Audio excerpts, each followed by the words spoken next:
She doesn't even go here. I'm bi, actually. Excuse me. Could the ugly, untalented gays please report to the principal's office? Hi, I'm Kurt Homo, and I'll be auditioning for the role of kicker. Hello! Welcome to Not So Straight Nerds. I'm your host, Alicia. I am your host, Luke. And today we're going to be talking about Ironheart. Disney Plus' newest show. Marvel, end of Phase 5. The end of Phase 5. So we're going to be looking at this show, how we feel about that, maybe the lead up into it. And then at the end, we're kind of going to look at Phase 5 more as a whole. Maybe talk through the things, the highs and lows here, what worked for us, what didn't, and maybe what we're looking forward to in the future. Yeah. So before we get into some of those fun conversations, vibe Vibe check. check. How are you vibing over there, Giggly? I'm totally not giggly. You're lying.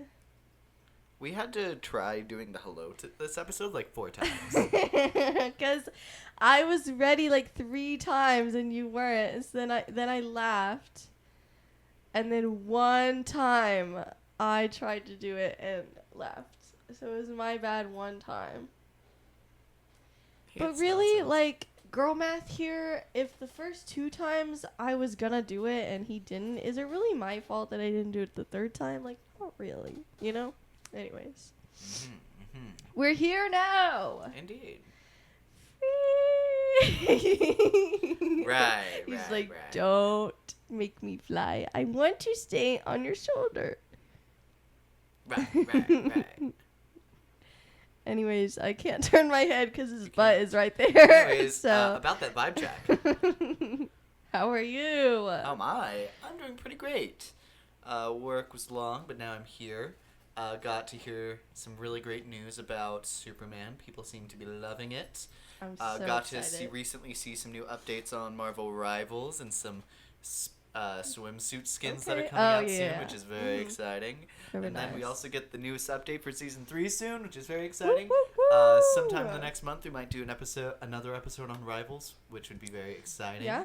Okay. Our last Rivals episode did pretty good for us. So, Yeah. People were let us know having if fun. you're interested in some more talk on Marvel Rivals.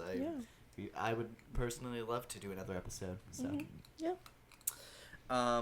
But going back into Ironheart. Woo-hoo! So this was produced by Ryan Coogler. Yeah. Which I think is a big selling point for a lot of the fans. Yeah. Or at least the people who were excited for this project beforehand. Yeah.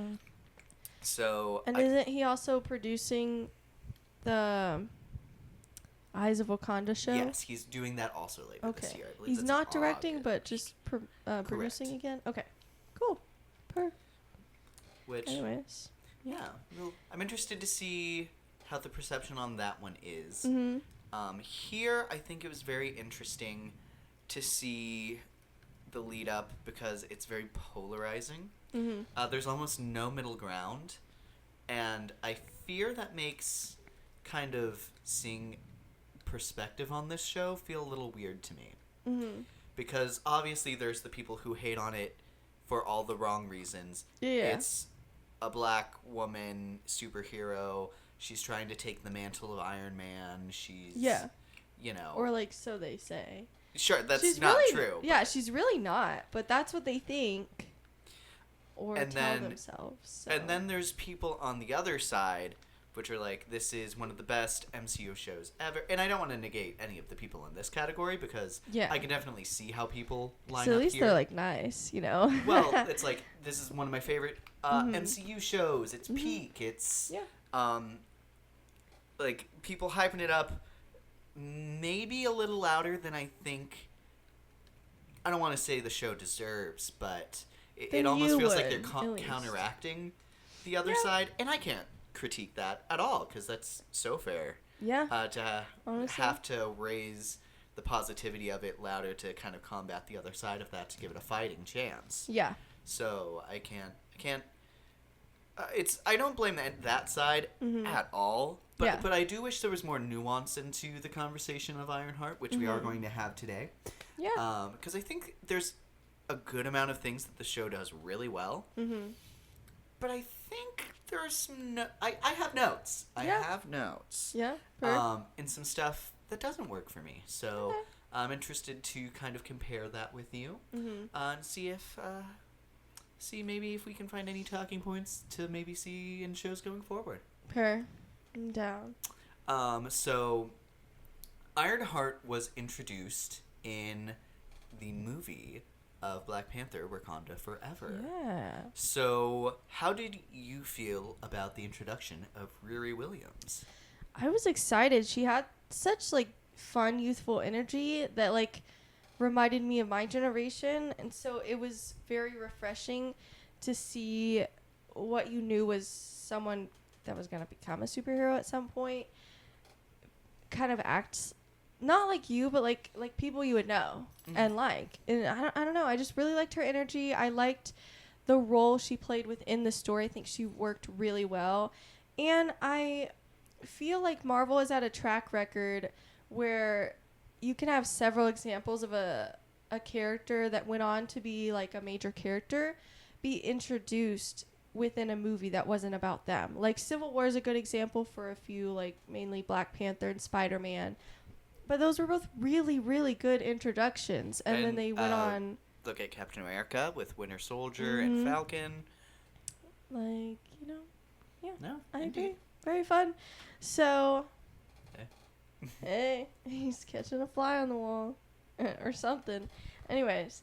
So, yeah, I was very excited. And I loved the suit that she had. I loved, like, her contributing to the making of it. And, of course, when she cuts out and hammers the little heart, like, that's iconic for a reason.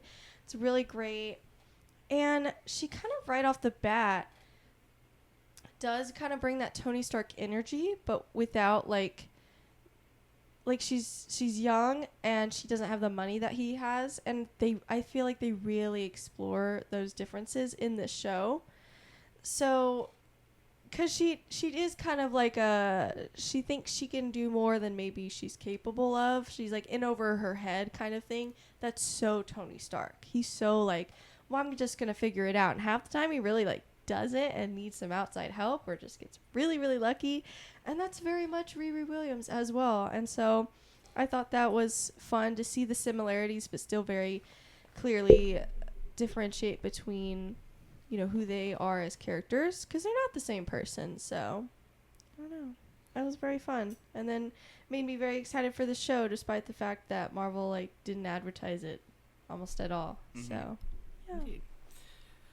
I also really liked her introduction. Yeah. I think there was a divide on how people felt about her being introduced. Mm-hmm. I think it might be interesting to compare how she was introduced compared to some of the other young heroes that we're seeing in this world now. Yeah. I will say hers specifically works a lot for me Yeah. because her inclusion in at least Wakanda Forever is she's not there to be an Iron Man. Yeah. Like, at least in the, like, plot line of the story. She's not there to, like, represent Iron Man or replace Iron Man. No. She's actually there to be a symbol of, like, what Shuri was. And, like, whenever she was young and new and hot-headed, it didn't have to go through a bunch of, you know, scary royal Wakanda stuff. Yeah. And that movie does a really interesting stuff about comparing that and her becoming like Namor. Yeah. And the idea that Namor is trying to kill who she was Yeah. so she can become like him. It's all really interesting. I really like that metaphor and I really like all three of those characters in that movie. So Yeah. Me too. I think it's a very fun dynamic.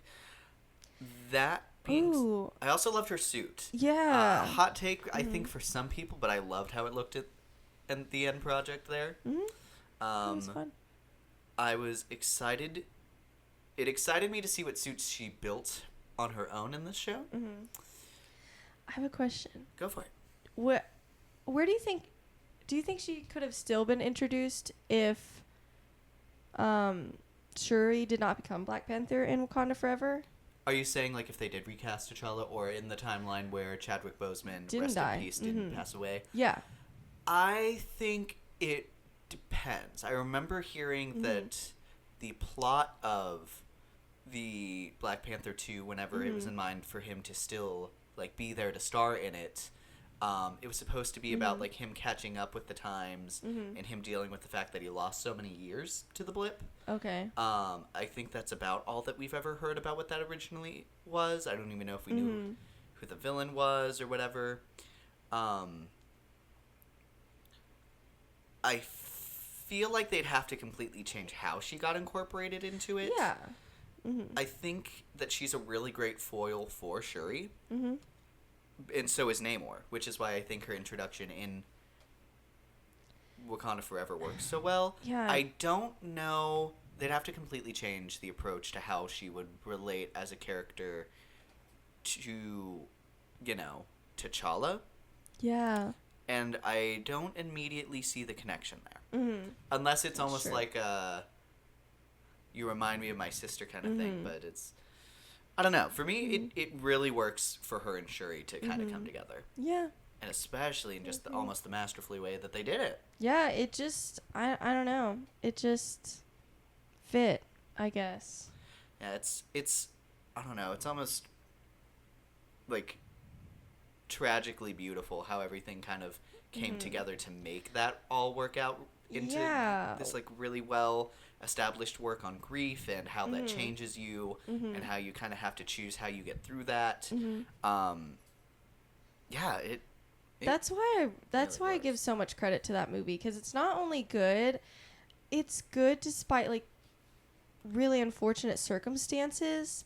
And it's like you just completely had to pivot, and you still made something so incredibly respectful and beautiful out of that, which I think just gives it so much props. And so I don't know, I do love that movie. It's hard to revisit though. Like every time I think about revisiting it, it's just such a heavy movie that I'm like, oh, I don't know if I'm ready for that. I need to be in the space. So I don't know, but it's still very memorable. Like even with me in my memory, I can remember quite a lot of that movie. So it definitely left its mark. So Absolutely. And you know me in my memory. Like if I still till this day remember most of that movie, that's pretty impressive. So Definitely. yeah. So that being said, we knew she was going to get her own show at the time that we saw Wakanda Forever. So Yeah. I think similar to how we knew Echo was going to get her own show before we started watching Hawkeye. Yeah. I think there's an interesting and maybe controversial take on Marvel, planning on having characters introduced and regardless of being able to see feedback on these characters, immediately having them roll right over into their own spin-off projects. Yeah. How do you think that has gone over? I don't know. I think, well, personally, I liked Echo, and I know you didn't. But I feel like the reception to that was very reflective of that. It's very like you like it or you didn't. And I feel like some of the spinoffs have surprised people. Like I know people were really. There were a lot of fans of Agatha and WandaVision, so you certainly had your fan base of excitement, but you also certainly had the people that were like, who asked for this? Like, I liked Agatha, but I don't want to see a show about her. And then everybody was pretty much like, oh, this is great. This show is great. So I feel like sometimes it's worked out really well for them. I was thinking while you were saying that, I'm really excited to see how DC kind of builds everything and maybe starts to really build their own universe, because that's what's fun to me about the whole DC versus Marvel thing, is not necessarily which one's better or worse. I want them to be different enough to explore in their own ways, what works for them and what doesn't. Yeah. And maybe sometimes you can say, they have their own things that work just for them and wouldn't work for the other. But sometimes maybe you can come together and realize what could work for both of them. Maybe like whatever is going on with Marvel and their fan base, whatever disconnect is happening, maybe they can find a solution with how DC builds their universe. I don't know. Sure. So. I mean, Marvel has copied DC before. Like, Yeah. Kevin Feige ripped Civil War right after Batman vs. Superman.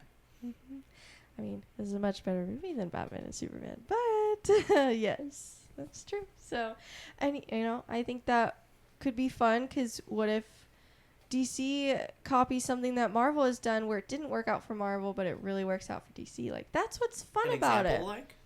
I don't know. What, like, maybe it's like some people are complaining about like Secret Invasion. I know a lot of people don't like that show. We don't like that show.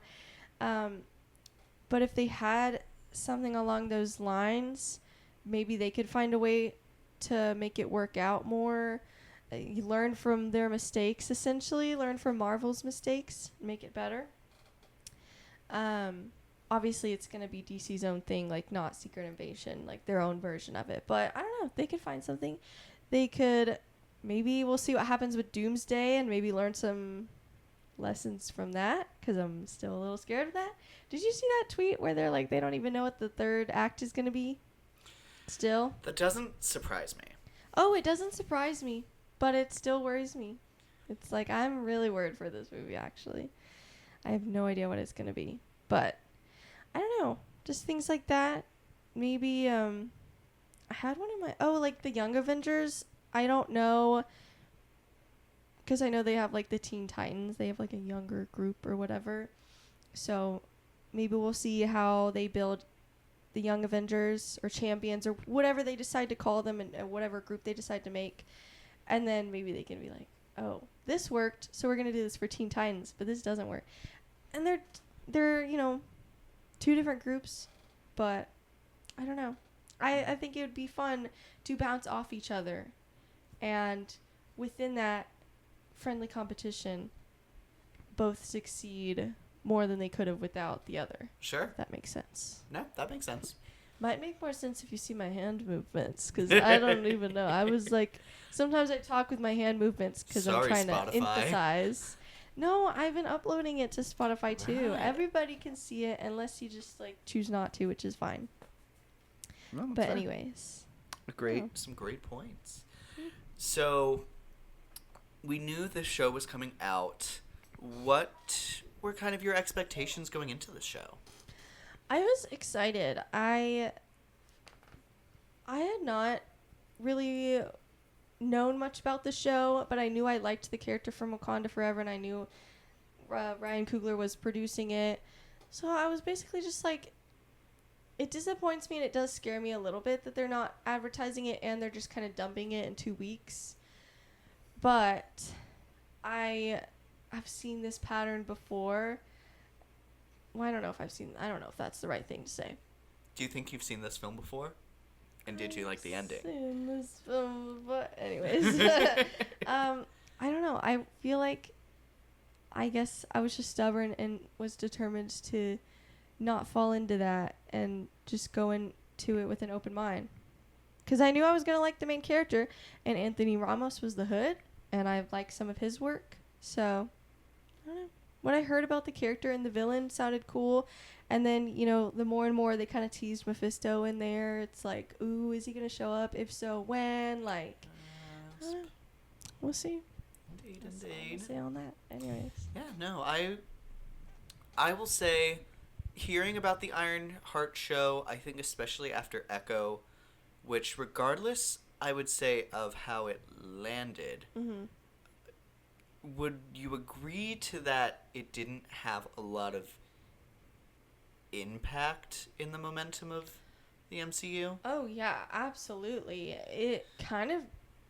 It's weird because it felt like it was, like, it came and went, but a lot of people did watch it, but then, once it came out and then people were done talking about it, I haven't heard anybody talk about it again. Like, it definitely did not have long-lasting impact.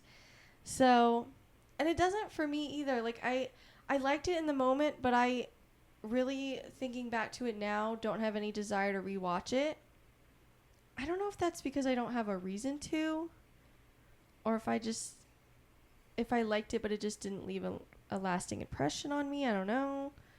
But dude, have you ever tried this one? That's what you're giving right now. Cat's going crazy over there. He's doing some yoga poses over here anyways. But Oh, But I was totally worried agree. that this would be something more similar to that, especially whenever we heard what the release model was going to look like. Yeah.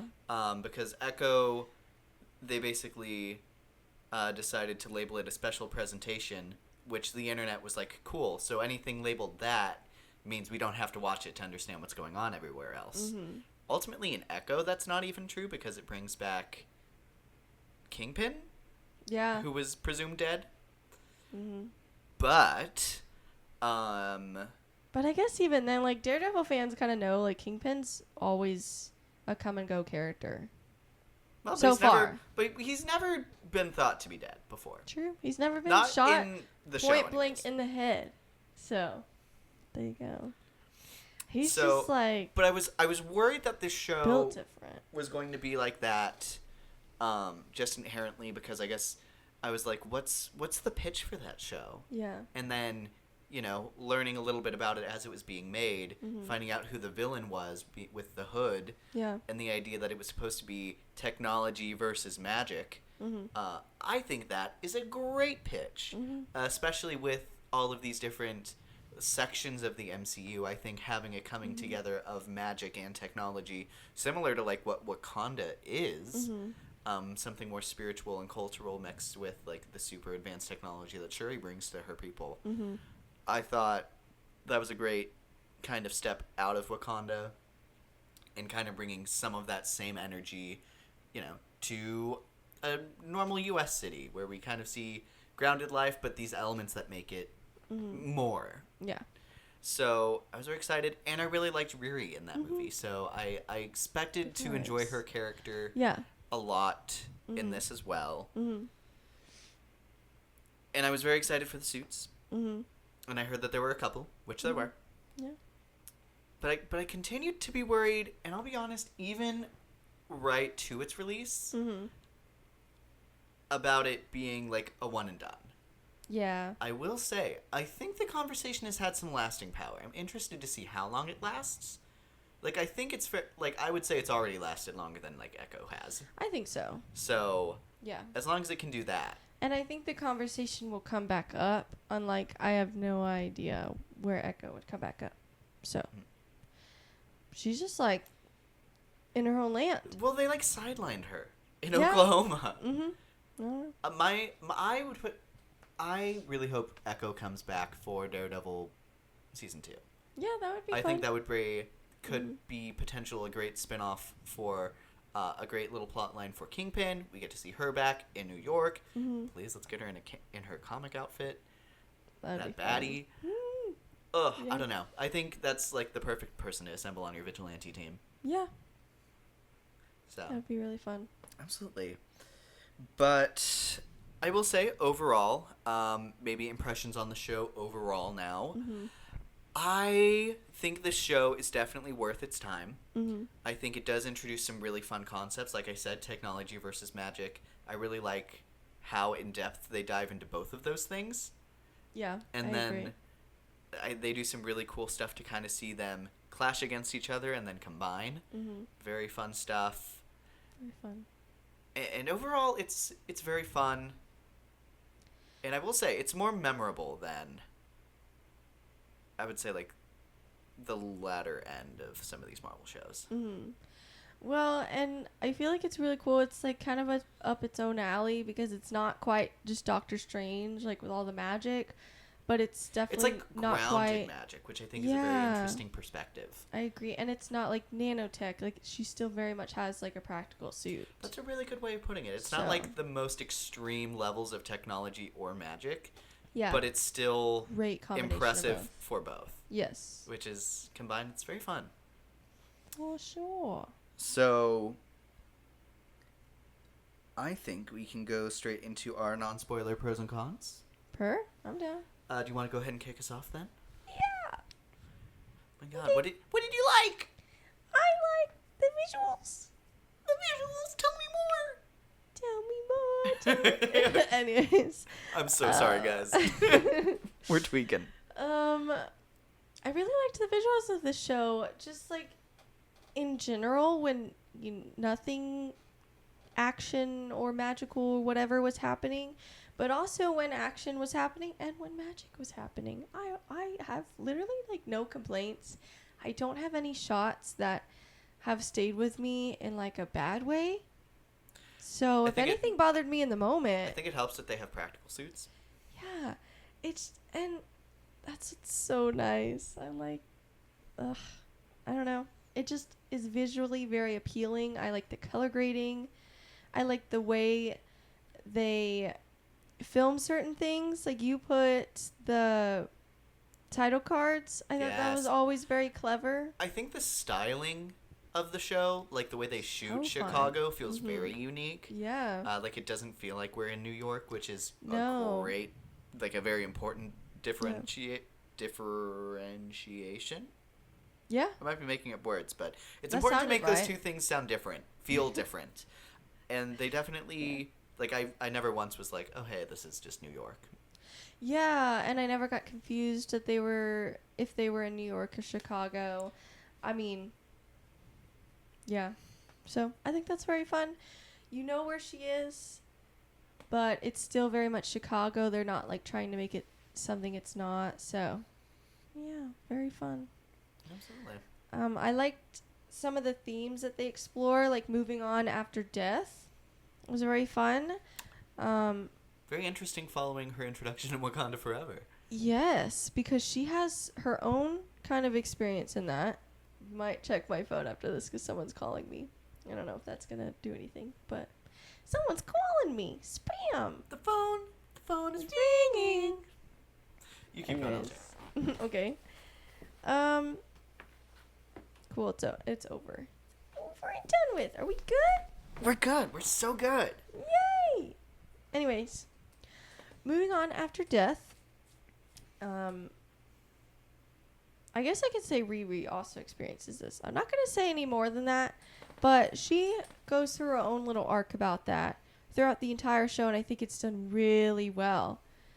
It also shows like the stages of grief, specifically like bargaining and denial, I would say. Sure. I don't know. I thought it was really beautiful, and some other characters in the show have lost people, specifically this person that she is kind of like friends with at some point. Anyways, Okay. the character in itself is a spoiler. Sure. So, Bouncing off of the themes, if I may. yeah. They have some really great themes. I like showing Riri dealing with grief. Yeah. The idea that like community is really important, Mhm. and the right community is really important. Yeah. I think it's interesting to see the difference between people who want you to who want to see you succeed, and Mhm. people who want to use you for them to succeed. Yeah. I think there's an interesting look at, who you have in your circle, Mhm. and just because they want what's best for you, is is it from a good place? Mhm. Some really interesting stuff there. How do you become iconic and bigger than yourself? What is that worth? Mhm. There's a lot of morally gray actions taken throughout this show, and Yeah. I commend this show for doing that, Mhm. which is wild that's so many of those people's like biggest critique of this show is like, she's Oh a my bad God, person. She does she's a horrible and criminal. unforgivable things, which inherently, if you're going to say that makes her, So I'm gonna assume that you incapable also to- don't like Tony Stark. because I love someone reminded them that like at the beginning of that movie he has the title the bringer of death or something like that because he made Or weapons. Logger of Death or something. Yeah. But no, it makes your character very interesting, and Marvel's always Mhm. been good at having very flawed characters, Mhm. and Yeah. I think Riri may be one of the most flawed. Well, and it's not like she's inherently evil either. It's not from an evil place. She's very much a Tony Stark in where she's just in her reckless behavior. Bad things happen because I don't know if it's, from being naive or having, like with Tony Stark, having too much money and power and not using that responsibly, or at least thinking about how to use that responsibly. I don't know. again, there's still differences within that, but the times that they choose to show the ways they're similar, I think is very interesting, and I'm glad they did that. Absolutely. So, I think. yeah. And I don't think they ever go too far with that. Sure. So, The love the her idea the of whole like show. the ideas of like just because you can do something, should you? Yeah, that comes up quite a lot in the MCU. So Absolutely. Yeah. So, but overall, yeah, great themes. yeah, I'm not gonna say the other one that I listed. We're gonna save that one for a spoiler section. Yeah. Okay. I liked Riri's ensemble, as in like her family and friends, not the group that she joins to do like missions with. I'm gonna put it that way. Okay. I like her mom. Some of these are spoilers. So Her mom I'm is kinda, like, hilarious. dance around it. Yeah, I love her mom. I love that random kid that she gets help from. The kid's funny. Yeah. I think his name was Xavier. Xavier, yeah. Yeah. He was fun. And then there's another person, and we'll mention it later. Very fun. And even like Joe, we'll talk about him a little bit more later too. That was his name. Yeah. Right. A name. Anyways. And then I liked her final suit. I wasn't like a huge fan of any of her previous suits. I mean, they were fine. I feel like there was one that we were like, that's ugly, but I really can't picture which one we would have thought. So maybe I'm wrong about that. I don't know. I never hated any, as far as I can remember, but I loved that final suit. Oh my god, the black and the red, so good. Mm-hmm. That's all I'm gonna say. Yeah, no, super fair. A lot of this is spoilery, actually. So Yeah. I mentioned the minimal but very relevant Tony Stark commentary.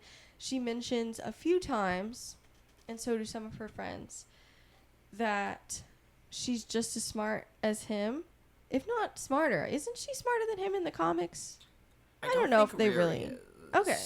I don't remember. I just know she's like I really recently dang looked smart. up the list of smartest Marvel characters. Yeah. I just know she's like really dang smart.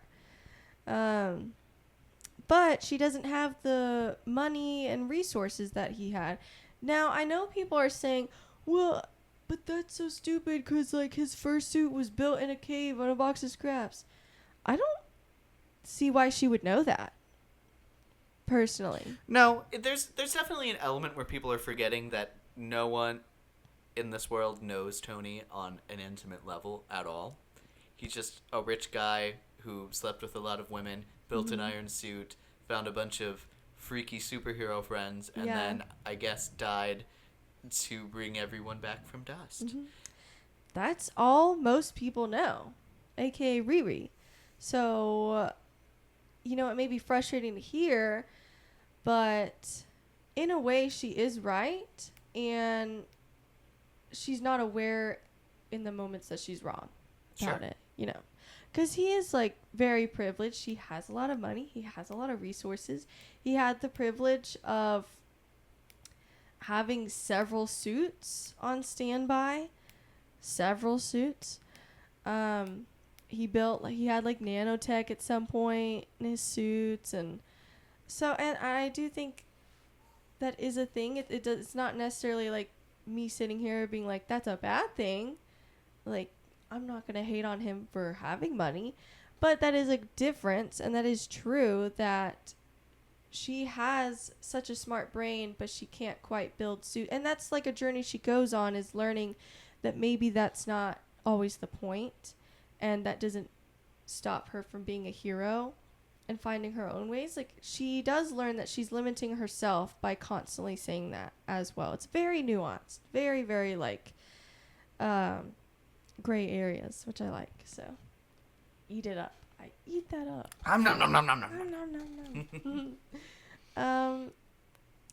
Zelma, there's a character named Zelma. Is that a spoiler? So great. Okay, No, we can't go into the specifics on her, but Okay. I didn't she's know a if, like, very her name fun was- character. okay. What a name, too. Very fun. Yeah. And I like the actress that plays her. I'm pretty sure I've seen her in other stuff. I can't picture what it is right now, but she looked very familiar. So I might look that up when you're going through your pros and cons. Sure. And then I can't say my last one, but let's just say there's a really fun little cameo, and well, not more than cameo. There's a fun reveal of who a character is. It's very fun. And then they explore that almost in a really interesting way. There's It gets so close. It gets so close. There's like a bit that like brings it down, but it's mostly fun. So Mostly very fun. And it's played by someone who does a really good job at that. Yes. So yeah, period. My pros, unless you had any more to add. No. Okay. My pros, I love the suits. There's a handful here, and I like that each one looks and feels very different. Yeah. I think that's very fun. The title cards, great. Adds a really fun style to this. I would say similar to the first and last episode of Miss Marvel, which were very stylized and like almost teenage Nickelodeon-esque. Yeah. Super love that aesthetic. And I think they use that more often here. Like, I wish they would have in Miss Marvel. I wish they had that, like, kind of drawing, like, comic booky thing throughout the whole show. And really, it was, like, the first and last episode mostly. Because that was, like, a director choice. Because those the first and last episode were directed by the people who were almost going to do Spider-Man. It's in the hands of the Shang-Chi director now, but... Also, really good choice. Also, a really great choice. So, So, yeah. it's brutal out here, man. I already said I think the magic versus science is great. I think we talked a lot into that. Riri, super loved. I think we've talked around that as much as possible before going into spoilers. Yeah. Also, I know the Zelma actress from Exo Kitty, the spin-off Right, we show. talked about that. Yes, from To All the Boys I Loved Before, about Kitty Song, I think her name is. I don't know. I forgot her last name. Anyways, I do remember her in that show, and that's a very fun show. So, Cool. there you go. I also really liked the character Natalie here. Yeah. She was very fun. Very fun. I will say, she had to grow on me a little bit. Okay. But then she became like a pillar of the show. So it's very interesting. Very fun. Very interesting how she came in. I think it brings in some very interesting moral questions.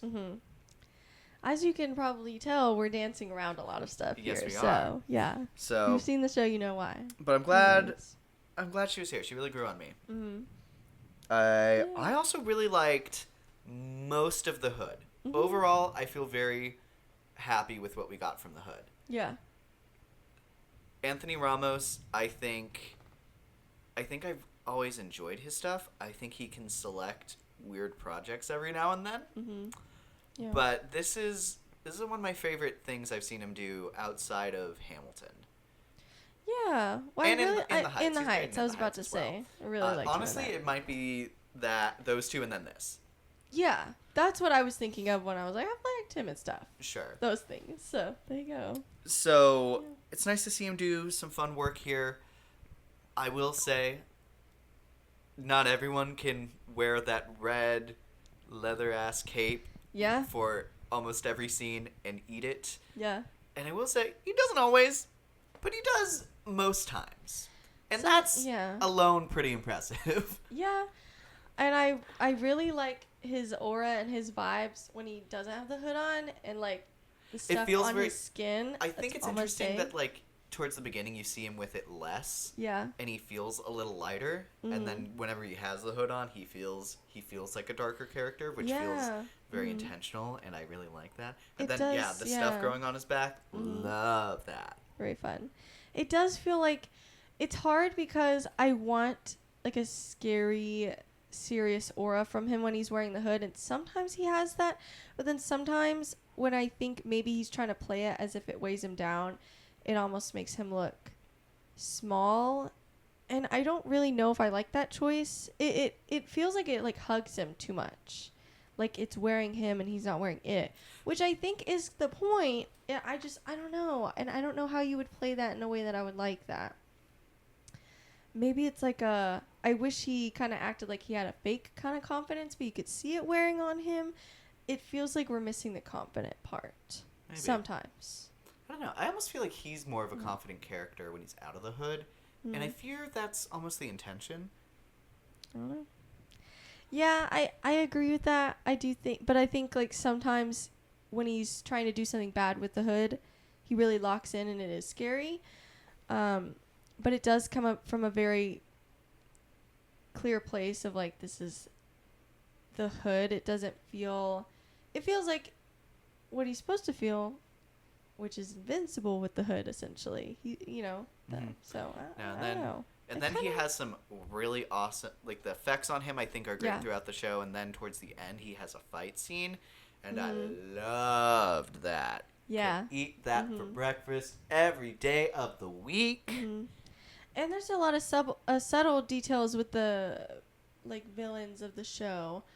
I really can only talk about him, but there's something towards the end where his eyes start getting dark when he's like really upset because some big stuff happens to him.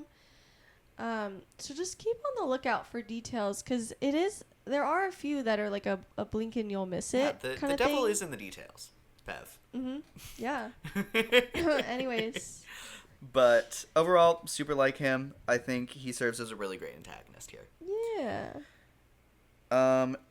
Then there are some crime scenes, and they are so awesome. Specifically in episodes 2 and 3, there are some amazing sequences with Ironheart and with the Hood, and oh my god, they are so cool. So fun. And they are like why those episodes can stand alone super well. Yeah. Like if this were to be a weekly release, those two those could have been their own releases, and that would have been a great week of watching Ironheart. Yeah, I agree.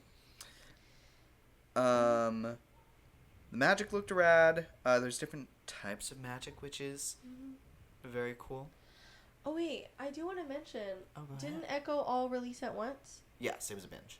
Yeah. So that is one thing, because that is a very valid complaint about the binge release model, is that it wildly shortens your relevant time period. And I think Netflix is even realizing that because they're starting to do this stupid part 2, part 3 thing. I'm like, just go to weekly. I know you want to. Just do it. It's fine. We all want weekly. Anyways, it's fun to binge in the moment. And sometimes it works. Like, I think with Ginny and Georgia, it really works. Plus, it's kind of long enough, like hour-long episodes, 10 episodes, where, like, it's going to take most people a little bit to watch it, so that is going to extend it. But I don't know. I think there's something to be said there that Echo was released at once, and it had a really short period. And Ironheart, even though it was released over 2 weeks, it's had a little bit longer of a period. We'll see how long it lasts. But I do think that's a little... I get the impression it's going to last a little bit. I don't think it's going to last nearly as long as WandaVision, which arguably is still here. Yeah. And Agatha, which is still much fresher. Mm-hmm. But... It's going to last longer than Echo, for sure. But... But also, I don't know. man, I cannot imagine Echo as any kind of weekly. Yeah, I don't know. I fear binge was the move when you had what you had there. I don't know. Because at least as a binge, it showed up on the Nielsen list for 1 week. Yeah, that's true. And that's why they did it. That's true. I don't know. But then it shortens your relevance time. I don't know if it would have had relevance if it released weekly. I don't know. Because Daredevil, as big of a character that is, has that still not shown up on Nielsen? I don't remember it having done that. And I if it haven't did, it seen was that. very low. Yeah. I dare I say, I don't think it ever did. I don't think it ever did either. So there's also something to be said about that, which I think is a little crazy. But this year's just been super bad for Marvel. So Fantastic Four, save us. Please. Herbie and Franklin. Are we safe? I don't know. I don't know. No, that's literally Marvel right now.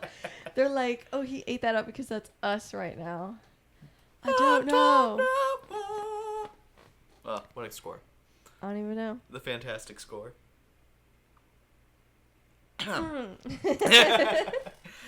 Anyways. So, magic. And then it ends on an interesting cliffhanger. And I will say, it makes me very interested to see what happens next. Yeah. And we're going to leave it at that. until we get into the cons. Yeah. Zelma, loved Zelma. I want to see more of Zelma. I also love her just like outfits. The outfits eat I don't know. It just looks like such a fun character. She's and a then little she is a fun like character. she's very serious, but she dresses very zany. Yeah, Or like maybe so, serious like- isn't the right word, but she's very like hyper focused. I On can't like whatever say she's what paying she attention dresses to. as because that's the spoiler. Anyways. Interesting. Mm-hmm. Next up, there's a character called Joe. He is played Hey, Joe. by Han Solo from Solo. What's his actor's name? Let me find it real quick. Played by I forgot, but he's great. Alden Elderit. Right? Or Ironheart? Elderit. Ooh, what a- Blah, blah, blah. Sorry, dude. Yes. But Aldrin. he does a very fun. How you doing? He It's like he Joe. plays a very fun and different role here. It actually, you know what? He gives a little bit of Joe from you. Without well. No, there. I No, fear it's like a little with comparable. the Stalkerish vibes. Actually, you're so right. So I fear you ate that up. Like living in the So- suburbs, beefing with his neighbor. it's just without the obsession over women part and wanting to sleep with them. Right, Specifically. right. Specifically. Less misogynistic, for yeah, sure. Yeah. But Mhm. he plays a really fun role, and I would say for the first half of this show, his work is like, I would say like episodes 1 through 4. Every time he's there, he's like eating, Yeah, I agree. and it's a great role. And then they ruin him. It's fine. It's not his fault. Yeah. Oh no, he's ugly. Oh my gosh. Oh my God, I He's thought bald. Oh, he's torturing people who have hair. So true, actually. Oh my god, I can't even express how true that is. That's so funny. That's crazy. And then they have a twist for him early on, La, which la, la, really la. works for me. And we kind of were like Yeah. thinking about something, felt like we were missing something Yes. for this character. We We got were the so wrong- close. Yeah. We're so close to guessing it. Mm-hmm. And I can't wait to tell you guys about Zoom, how on zoom, top zoom. we were. But I'm slowly crashing out. there's another big reveal, a very big reveal towards the very end, Yeah. which apparently a lot of people have, like, that's the moment they locked into the show, and like I almost think that cemented this show single-handedly as really high on people's rankings. I think For that's the gonna people do that a it did. lot to get people to watch this show. Hopefully. I think that there's enough reason regardless. I fear that this twist that we're talking about came a little late for my liking. I agree. I fear it feels too tacked on at the end, even though they're very clearly hinting towards it throughout the entire show. Yeah. I fear there was a great point to introduce this concept much earlier, Yeah. and then it feels like we saw a lot of it at the end. I agree. Totally agree. But overall, it's great. Yeah. Like, I love everything we got. I just maybe would have spread it out a little more. Yeah. Next. Oh, and my last one. This character called Slug. I love Slug. And I love Slug. Well, He's slaying. slay. Anyways, that is all of the pros I have had listed. Now we go on to our cons list. Yay. I don't have a long cons list. You have one Nor that's do- longer than me. It's a little longer, but anyways, go on. Kick us Okay. off. Not you hating on Xavier.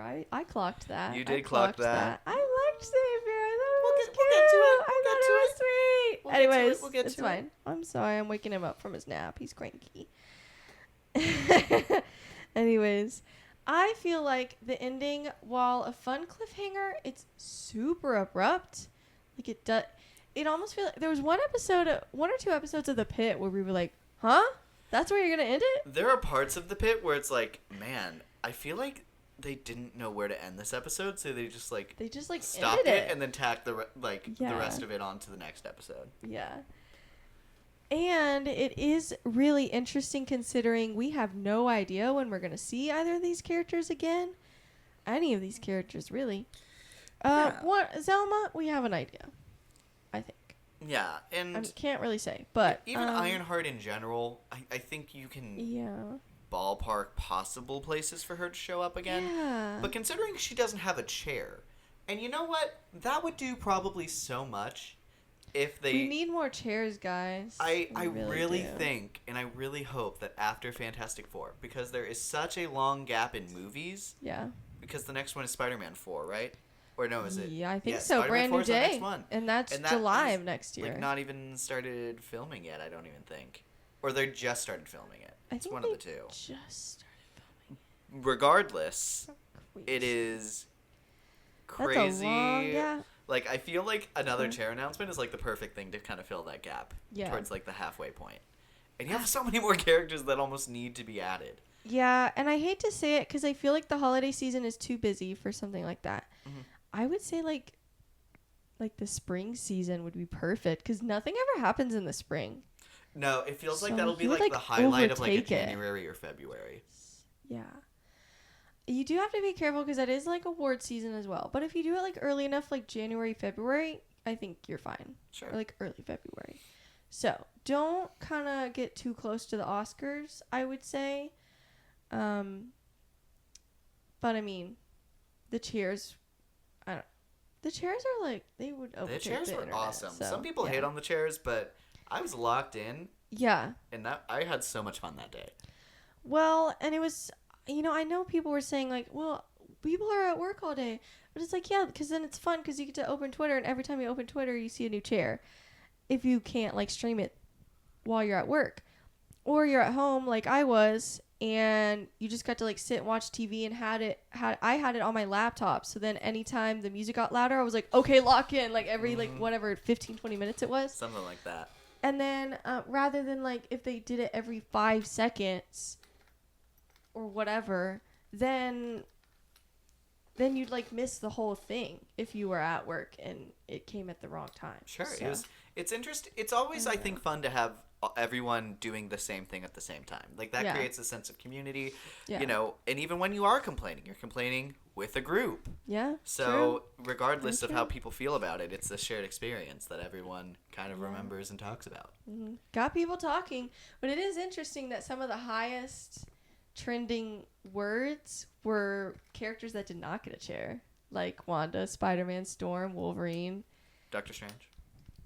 Like, okay, Deadpool. that gives you an idea of who you need to get in. Indeed. I have no idea. Like, I personally feel like Daredevil would be hilarious with the Avengers, but some people really don't like the idea. But I'm just like, I think they would like hate him, and I think that would be really funny to watch. Hate?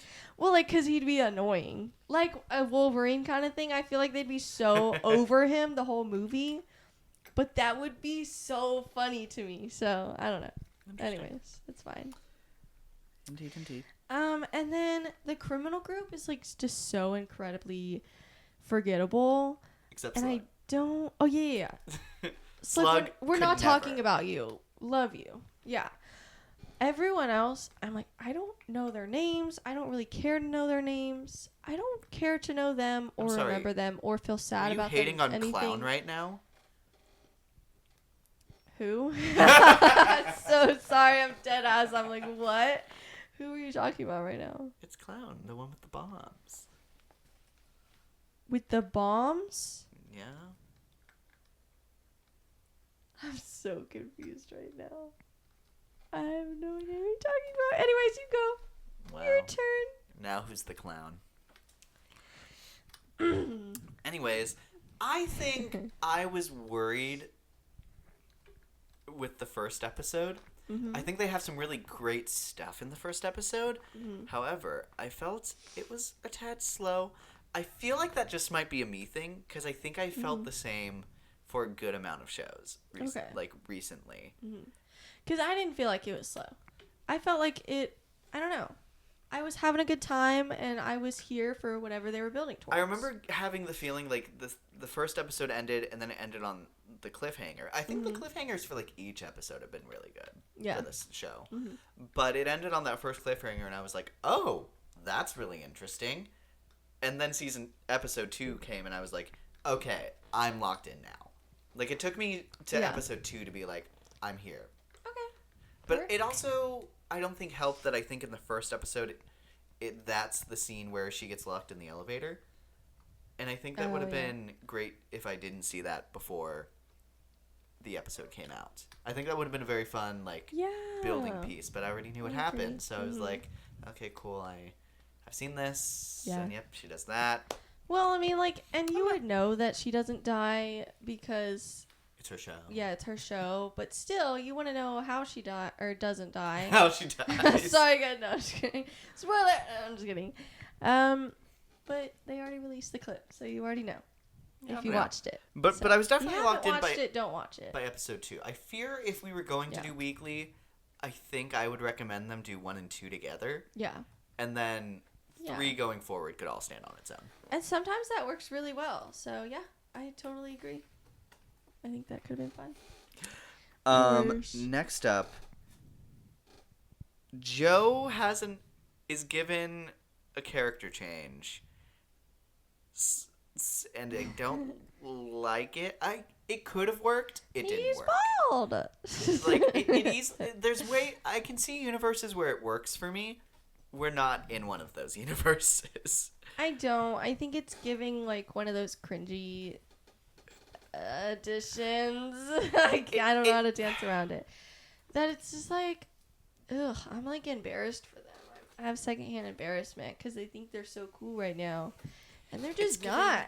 It's you know what? It's giving like the Flag Smashers leveling up. Like it's giving that kind of vibe. It's just like I don't care. I love you, Conrad Fisher. Anyways.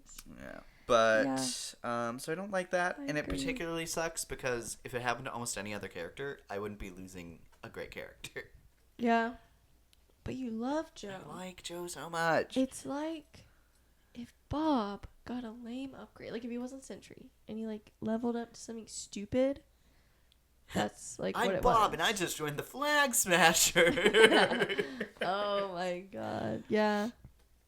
But anyway, and then that abrupt ending. It's like that would be great if So it was off-putting. a cliffhanger, and we knew a season 2 was coming. Mm-hmm. If a season 2 was almost like guaranteed or announced right after that, Mm-hmm. it would be really interesting. Or even if we just knew where the next place we would see Ironheart in her ensemble again. But then again, I also raised the question, if, say, Ironheart gets introduced, or we see her again in Doomsday, I fear we've not left her on a note to just show up somewhere yeah. without agree. question, and also we've not left her on a place where we can explore what that cliffhanger was. Mm-hmm. It's very like, we need to be here in Ironheart Season 2 to unpack this, Yeah. and not only do we not know if that's going to happen, Mm-hmm. but that also means it's going to take a long time to come back to this. Yeah. Well, I know for me personally, I kind of compared it to like the Doctor Strange thing. Because I I feel would say like, that is very comparable. Sure. like where we left him at the end of that movie, he's clearly going to go off and do something. And Doctor Strange, I feel better about because I know we're going to see what happens at some point. Yes. But as far as like an Avengers movie, since we're not getting a third movie before then, it's like, so is he still going to have the third eye? Is he like going to be evil and corrupted by the Darkhold? Or Was that and just, where was does the eye that just chilling? leave him? Like, I know people are saying maybe, not Mephisto. Who is it? Doctor Doom. I know people are saying Doctor Doom. Like they might be hiding Wanda because she might like be in cohorts with him or whatever as the magic user. I'm like, are they gonna try to do that with Doctor Strange? I don't think so. I don't think so. want to. But Well, I'm like, him and where does- Cleo, it almost feels like Cleo getting him to join her is like Yeah. the premise of what the next movie would be. Absolutely. And it's like, Mhm. but now we've already seen that, and now you don't get your first act of whatever the heck we see him doing next. Yeah, it's like, but then if you're in Doomsday, what do you do in Doomsday? Maybe he's not. Maybe he's, I don't know, maybe they are going to, like, wait to bring certain people in until Secret Wars.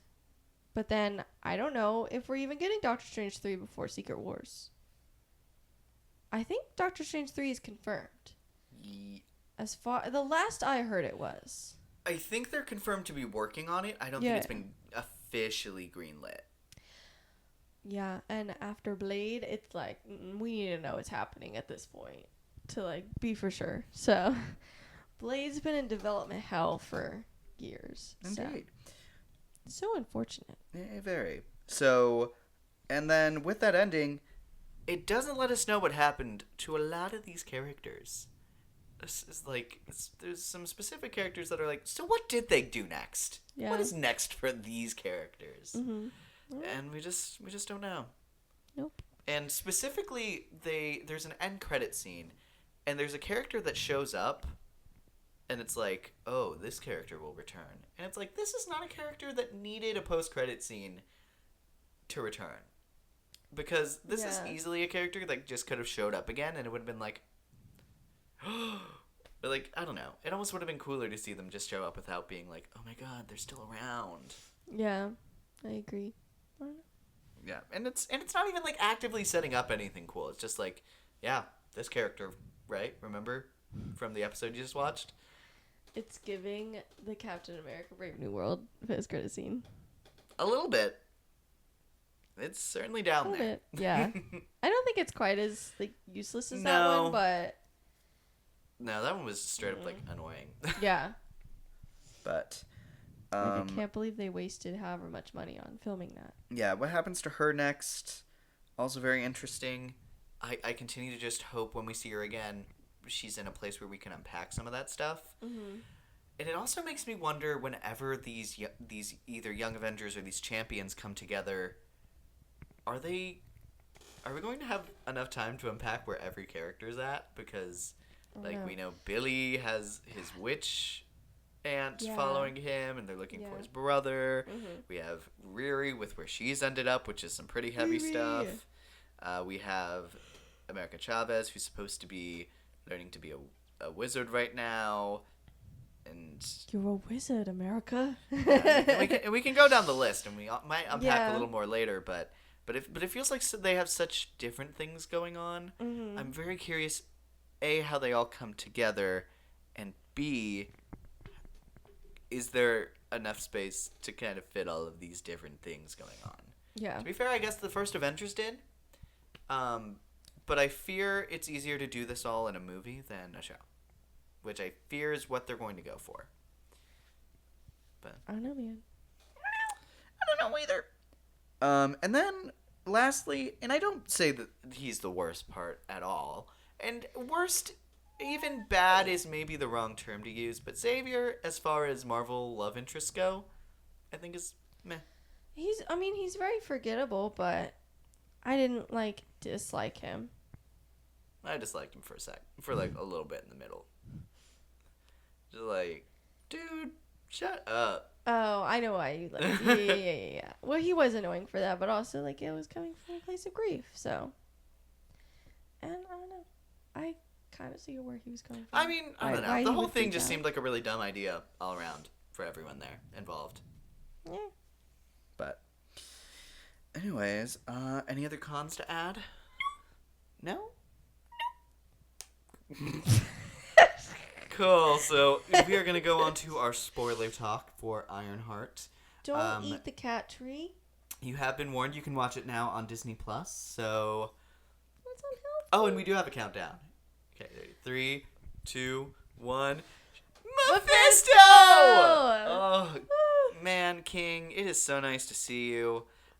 I love him so much. He's so hot. He's giving, which you're gonna be like, duh.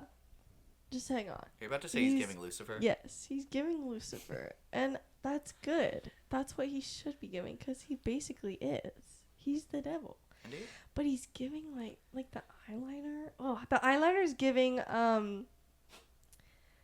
Hook in Once Upon a Time. I eat that eyeliner I up. almost wish we saw a little more like Rumpelstiltskin-y stuff with him. Okay. Because he's all about making deals with people, man. I wish he had almost a little bit of a like zanier energy. He does have some zany. I don't know if zany's the right word, but I don't know. That's while we're talking about him though, that's one of the details I need you to look for if you haven't watched the show and you're just listening to this, or you have watched the show and you missed this. There's a really quick like blink and you'll miss it. We had to go back a couple times. So everybody that was watching could see it. But there's a moment where he's stirring the coffee and he's having a conversation with Riri. I think Riri. Mm-hmm. Okay.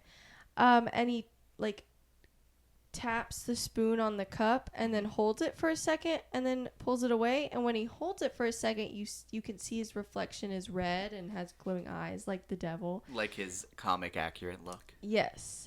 And that was so cool. So please, if you missed that, it's so worth going back. It's in the last episode towards the end, because that's the last thing that happens is they have a conversation and make a deal.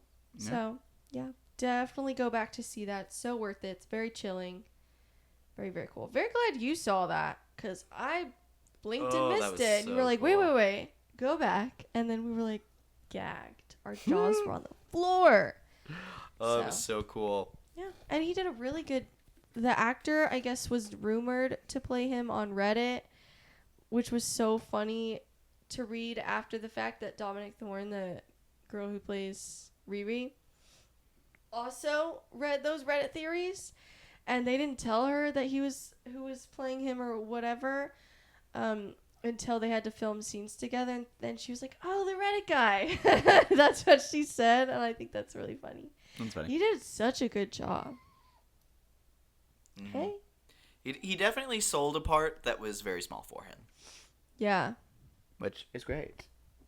I understand it's just like a touching point, and I really hope we see more of him. Mm-hmm. I have heard that in the next couple phases after this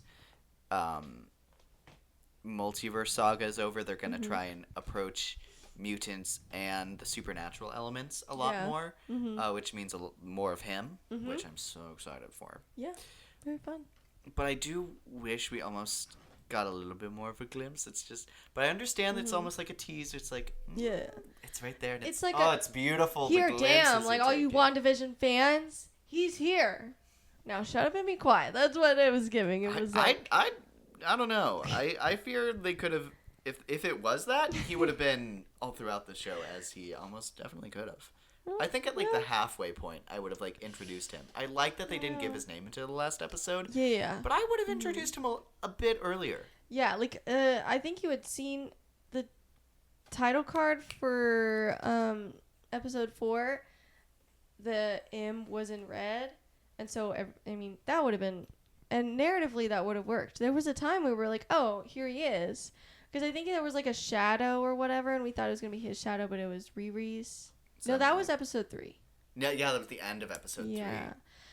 But that could have been cool if maybe he did that, and then you had the shadow with the horns or something. Like some like sort of confirmation without actually seeing him yet. Sure. But no, I think it was episode 5 that he showed up. I think it was all in... No, because he showed up at the beginning of episode 6. And then he just kept showing up, I think. Oh, yeah, because after 5, they were trying... we were like, ooh, is he not going to be in the show? Like, that was going to be such a big con for us. No, because they were trying to be like, oh my god, he might be powered by Dormammu. And I was like... Oh, yeah, that was so stupid.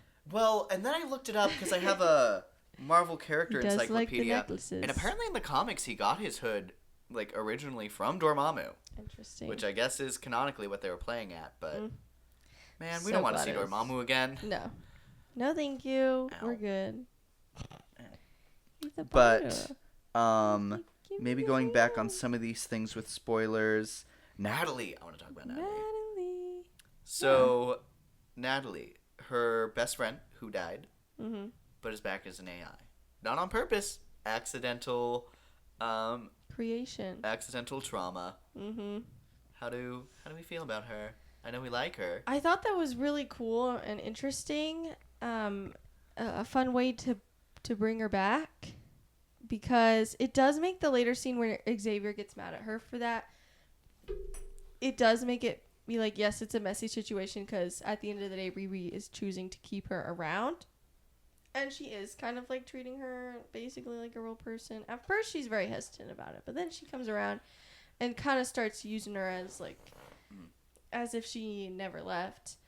I do love the thing where it's like, do you want me to lose her again? And I was like, dang, I guess that is what happens if you turn off this AI system now. Yeah. That's brutal. Yeah. So it's like you totally understand where she's coming from. Like, it's not like Riri did this bad thing, because it was accidental. It just kind of happened. And it does allow her to get through that grief. So, and then in the end, when the magic molds with her suit, and that's what erases Natalie, I mean, that's going to be a really interesting part of her arc for sure, to get over that. Oh, you know what I just thought of? Mm-hmm. What if that was like Mephisto taking the AI to kind of bring her back at the end with that cliffhanger? Like, that's where he got the remnants to bring her back. Maybe. Maybe. I don't know. Very interesting. Interessante. Yeah. Also, somebody apparently noticed in the background of one of the photos, Riri has the hood on her suit. Yes. Which is interesting. Because also, can she really just show up again wearing that? Like, in not Ironheart Season 2? In Ironheart Season 2, I think that works wonderfully. Mm-hmm. However... I don't know. I mean, because... But she can't show up in, like, an Avengers movie with that on and just have that be. I don't know. It's messy. Because, like, Parker wasn't inherently, like, evil at first. It was, like, the more it grew, like, the veins grew, and the more he wore the hood, he became evil. But that does kind of leave you wonder. It's like a Wanda situation. Are they going to rush that arc and just go jump from, like, point A to point M or whatever, and no in between? I fear that happening. I need that to not happen. And then that's going to make all the discourse even worse. Yeah. Because at least in this season, like, the idea that she's a bad person, like, she does bad things, but it's really well drawn into why she does what she does. Yeah. That's why she do what she do. Is this why you do what you do, Burley? So, but Natalie is now alive again after Riri's deal with the devil. Mm-hmm. What do we think? What do we think that leaves us with? I don't know. Again, I just really wish there was a season 2 confirmation, because it just feels like that's how they wrote it, and I think that makes sense. To some extent, you should write like you want there to be more story, but in the grand scheme of things, it's like, knowing Marvel, it's like, when are we gonna get this season 2 though? And that's if we do. So I don't know. Yeah, in theory, I really like it, but in practice, I'm scared. It's very scary and a little concerning. Because now even if we do see Riri again in Doomsday or wherever, it's like, now Natalie isn't an AI, so she can't even necessarily come for the fun. Mm-hmm. And it's like, if she is there, it's like, so you died. What's up with that? Yeah. And it's like, how can that be not... Like, that needs to be its own thing that's handled before, like, we can really see these characters again. Because that's a huge deal, but not in an ensemble movie. Yeah. I fear it just really limits her, because I feel like she just can't show up in Doomsday now and have that make sense. Mm-hmm. I mean, we'll see, because Doomsday, I'm worried about everything. So you know what?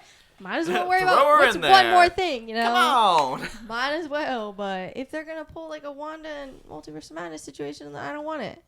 Fair. I don't want it rushed. I'd rather not see her again until a second season or whatever, where it can actually be fleshed out and, you know, we see her go through the motions. I also want to talk more about this with Riri. Her last suit.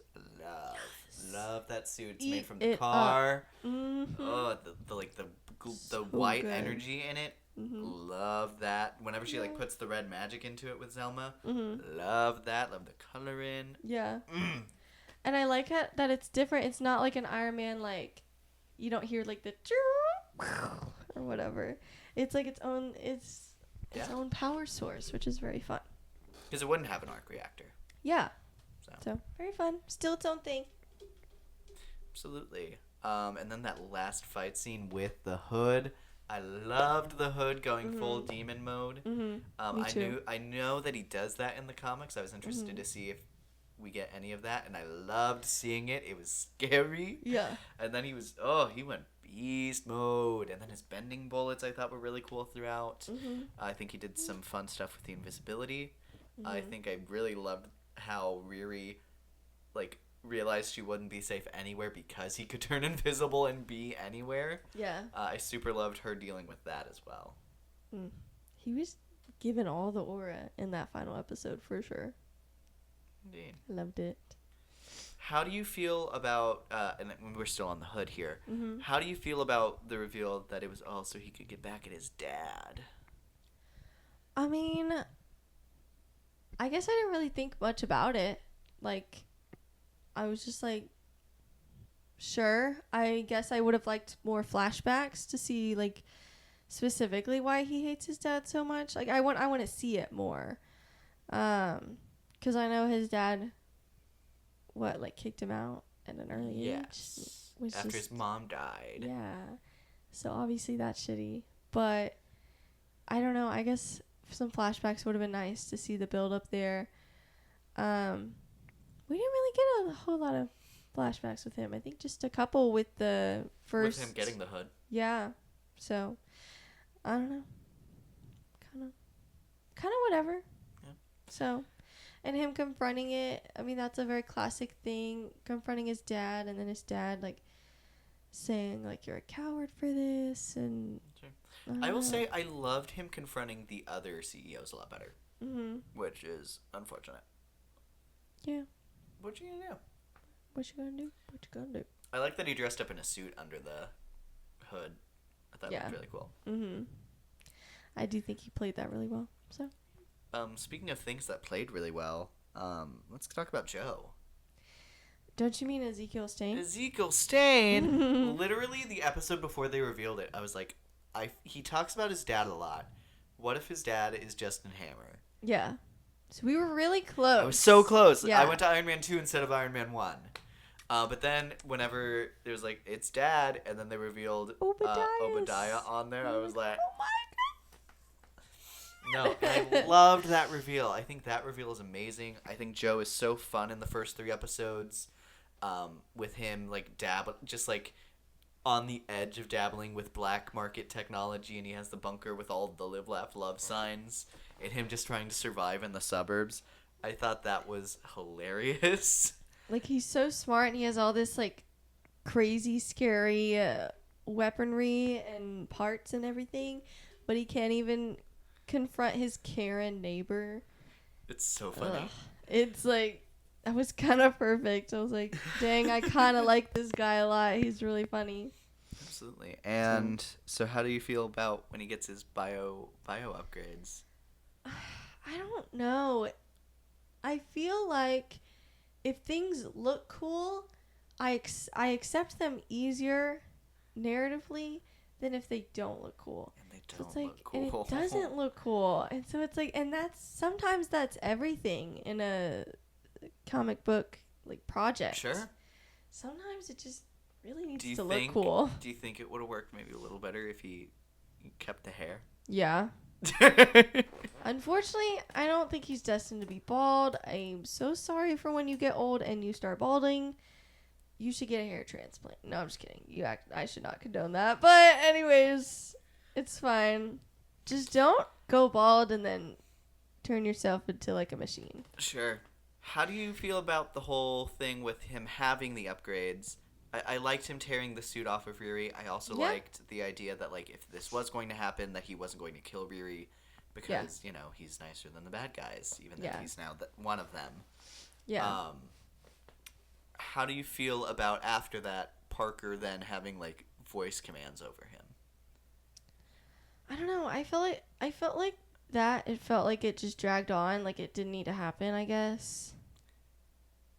I don't know. But then Parker was kind of spiraling with everything he was doing, and just being obsessive and just trying to grasp on to any control he had left. So I don't know. Maybe I would have liked it better if he looked cool. So I fear that might be really what it centers around. And I remember enjoying some of his stuff, like whenever he's like apologizing to the guards as he's fighting them in the front yard. yeah. I think the actor is so talented, and he really sells the good parts really well. Yeah. And I think he even makes the bad parts watchable, but they're still bad. But I don't blame him at all. No, he sure does his best. But what can he do? How do we feel about the rest of the criminal gang? Don't care. Don't care about them. I don't care if I see them again. Probably wouldn't remember them if they did show up again. I like Slug. I like Slug a lot. Yes, you know I'm not talking about Slug. And I actually really like the casual, like, yeah, he's from Madripoor.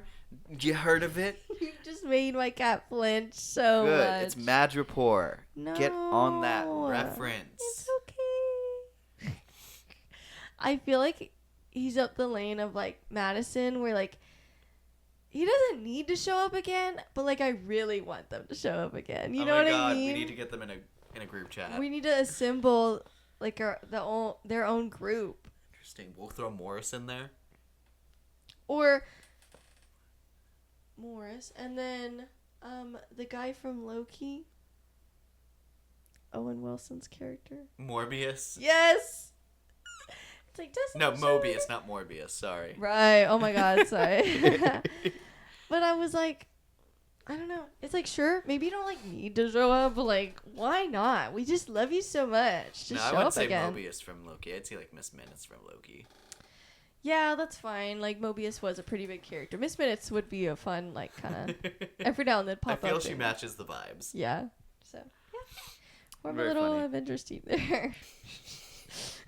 I'm just kidding, but anyways. Zelma. Zelma in the very, very, I would say, sharp right turn into magic for the show. So, we go into Zelma's mom's shop, and we met her mom earlier talking about chakras and cleansing. Her mom was fun too. She was the great. moms She were was killing rocking it. that hat. Mm-hmm. And then we just kind of get brought into a parallel dimension through the floor. Mm-hmm. How do you feel about that sudden shift and very quick lore drop? Oh, I don't know. I actually disagree about it taking a really sharp right turn into magic. Because, I mean, the hood is magic, and they even say that several times. Like, how does he do that? Magic. But this one's definitely, like, you don't need an object to do it. It's like you're an actual magic user. And I think it was a very fun transition. Like, it was very sudden, but to, like, appear somewhere else and that's the reveal that they have magic, I think is really fun. It's jarring, but you're like immediately like, okay, let's go. But I think what really helped, because it works for me too. I just remember watching it and being like, what? Whoa. Oh, we're here now? I remember We were not here. What? Yeah, I think it's funny. I wish he was in the encyclopedia book. That Yeah, would've been fun. no. Zelma, But anyways. I love the lore drop that her mom was training at the Comertage. After she was born, she came back to Chicago to have a normal life. Probably good. Wanda probably would have killed you both if you stayed. But whatever. What can you do? I think it's very fun. I think Zelma is a very strong contender to show up in the Strange Academy show that they are beating around over at Marvel. I think there's a lot of potential with that show, especially with mutants right around the corner. Magic is a very likely character to show up. Niku Minoru, who we just saw from Your Friendly Neighborhood Spider-Man, and I'm very excited to see her use magic in that show. I fear we've just brushed a little there. Very excited. But I will say, it's almost like the hood and like them trying to learn about that. It was like drop, Yeah. drop, and it's like, oh, here, come into my magic like Wizards of layer. Waverly Place layer. Yeah. And then it's like So fun. you like fall into like an ice pool. And it's It like, was giving like but they keep the energy up, and it's like they don't slow down on it at all for you Mm-hmm. to think. So it really works because that's exactly what Riri and her mom are going through in that it moment. is giving like Wizards of Waverly Place in the best way. Yes, I would Such say a the fun vibe. aesthetic of it. Yes, yeah. So I don't know. I really vibed with it, and I'm excited to see her again as well. Absolutely, So, and there you go. you know she's doing something with the hood by the end of it. Too bad Ned doesn't remember that he can use magic, because that would be a really fun character to show up. But I don't know. Maybe he could, and he just doesn't remember Peter, I guess. Yeah, no, I'd imagine they remember So probably true. a lot of the stuff that they did with Spider-Man. They just don't remember the stuff they did with Peter Parker. Mm-hmm. So true. Yeah. Anyways. But Man, what does that high school experience look like when it's so ingrained with your best friend, and then he like doesn't exist anymore in your I mind? had no friends in high school. Man, I was like a fucking loser. Like, I mean, I just remember building my Death Star by then I myself, dropped and it then for no broke. reason. And I was like, "Who did that?" Anyways, and it didn't even break in my house. Like, why? Where was I? Where was I? Man, I must have been really wasted that night or something. But I don't drink, so I don't know how that happened. Did someone just like? I remember Flash I don't know. at like a party screaming "penis, penis, penis" over and over again. Wait, we should actually watch the Spider-Man movies at some point, like Oh my imagining gosh. what it would be like without Peter. That sounds so fun, Right? actually. Right? Oh my gosh. And just pausing every time something happens, and we're like, and then this is how it probably happens in their mind now. That's crazy. That's really great. What would like Far From Home look like with like crazy, like the buildings being destroyed, and they're like, Spider-Man was there? Well, I guess that would be normal. I don't for know. the most part. I don't know. I feel I don't know, man. MJ wouldn't know that it's... No, I think it'd be very interesting to look at. I think MJ would have a mostly normal experience, but Ned would like. I Ned- mean, if Ned doesn't go like mentally insane, Hey, that's how we get Hobgoblin. oh, is this the plan? Anyways, Let me see if there's anything else we missed. I think we definitely got a lot of the big stuff. I think so too. So, cool. Very fun. Rad. Very fun. Do you think because people theorize so much about Mephisto in WandaVision, I don't think he was ever meant to be in WandaVision. I think... But I don't know. Well, because the thing was, the last episode was very heavily edited. That's true, because And like the do you bunny remember was supposed the- to be like a demon or whatever. And there's the shot of... And I mean, I guess technically... Oh my god, what's her name? The brains behind it. Darcy? No, not Darcy. Like the... Zach Schaefer. Yeah, Zach Schaefer. I think she officially confirmed that like she didn't even know who Mephisto was whenever she was working on it. Mm-hmm. But that does I don't know. Because there's I don't know. in one of the main posters, like the character poster where you see like a bunch of the characters on there, and it's like you see like in the background you can see the hex wall. Yeah. There's a shot because it's like in the middle is like the opening in the hex, and you can see Wanda really big, you can see Vision very big, and you can see Agatha as Agnes. Yeah. And on the wallpaper there's like a demon face in like the pattern that's very clearly in between like all of them, but like right Okay. next to Agatha's head. I don't know if maybe that's what Senior Scratchy's demon form was supposed to Maybe. look like, Mhm. but it looks very like sharp jawline down, frizzy hair up at the top. It's very much Mephisto or like Nightmare-esque. Mhm. And I would say they have I don't know. similar looks. But it's like, I don't know. I don't even think he necessarily needed to show his face there, but I don't know. Well, I was going to ask because we know next to nothing about the Vision Quest show. Well, we But- know a couple things at this point. Well, like we know that Tommy's going to be in it, and therefore Billy might be in it if he is towards the end or post-credit scene, probably. do you think there's at all a chance that Mephisto could show up at all? Because in the comics, he is kind of intertwined with the twins a bit. Sure. I think that we are going to see Ultron return. Mm-hmm. And we're going to see Ultron's girlfriend be introduced, Jocasta. Yeah. And I think her casting looks fun. Mm-hmm. I think maybe if Jack Schaefer was attached, I would say maybe. Mm-hmm. I fear because she's not. Maybe not. I think we lose the possibility of that. Mm-hmm. I don't know. I don't know. But especially after how many people freaked out about Mephisto this time, I feel like they'd be kind of crazy not to scramble and figure out where they could put him next. Sure. But I think we're going to see we'll a see. lot of him after Secret Wars. I think so. And I think rightfully so. Mm-hmm. Or maybe not even a lot, but definitely more. Yeah. But especially also, I don't know, like maybe he could go up to one of the twins and try to convince them to make a deal. Maybe. I can see him something. being with the Young Yeah. Avengers. He's made deals with Spider-Man a lot before. Mm-hmm. So there's I don't know, man. there's I plenty of don't spaces know. for him to come up. He's kind of just an all-around, We'll see if the right Lingerer. person thinks of that, cares about it. hopefully. That being said, next thing on our list we have is to rank the Phase 5 projects. So for Phase 5, we have the movies Quantumania, Guardians of the Galaxy Volume 3, The Marvels, Deadpool and Wolverine, Captain America Brave New World, and Thunderbolts. For shows, we have Secret Invasion, Loki Secret Season Invasion. 2, What If Season 2 and 3, Echo, X-Men 97, Agatha All Along, Your Friendly Neighborhood Spider-Man, Mm-hmm. Daredevil Born Again, and now Ironheart. Yeah.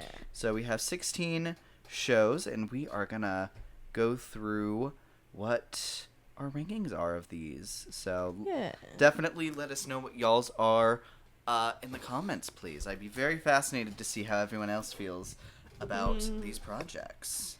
Okay. Do you want to do 2 at a time since there's so many? Sure. I like it. Okay. There's 16. I think that's the longest kind of ranking we've done so far. Surely. I fear we will have the same, honestly, maybe bottom 2. Yeah.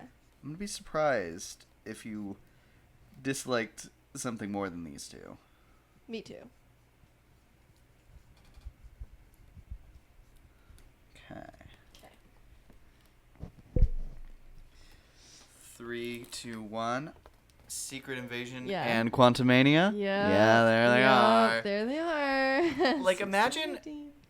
having Quantumania come out. Such a nothing movie where literally the last 2 minutes is Paul Rudd, the main antagonist, being like, isn't it crazy that nothing happened in this movie and everything is exactly how it was in the first 2 minutes of this movie?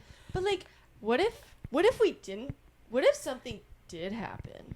Not even. And then following it up with a show that somehow is worse and does like impactful damage to this universe and makes like stuff no one wants to see Killed ever off again. Maria Hill. And kill off Forever. Fuck you for that.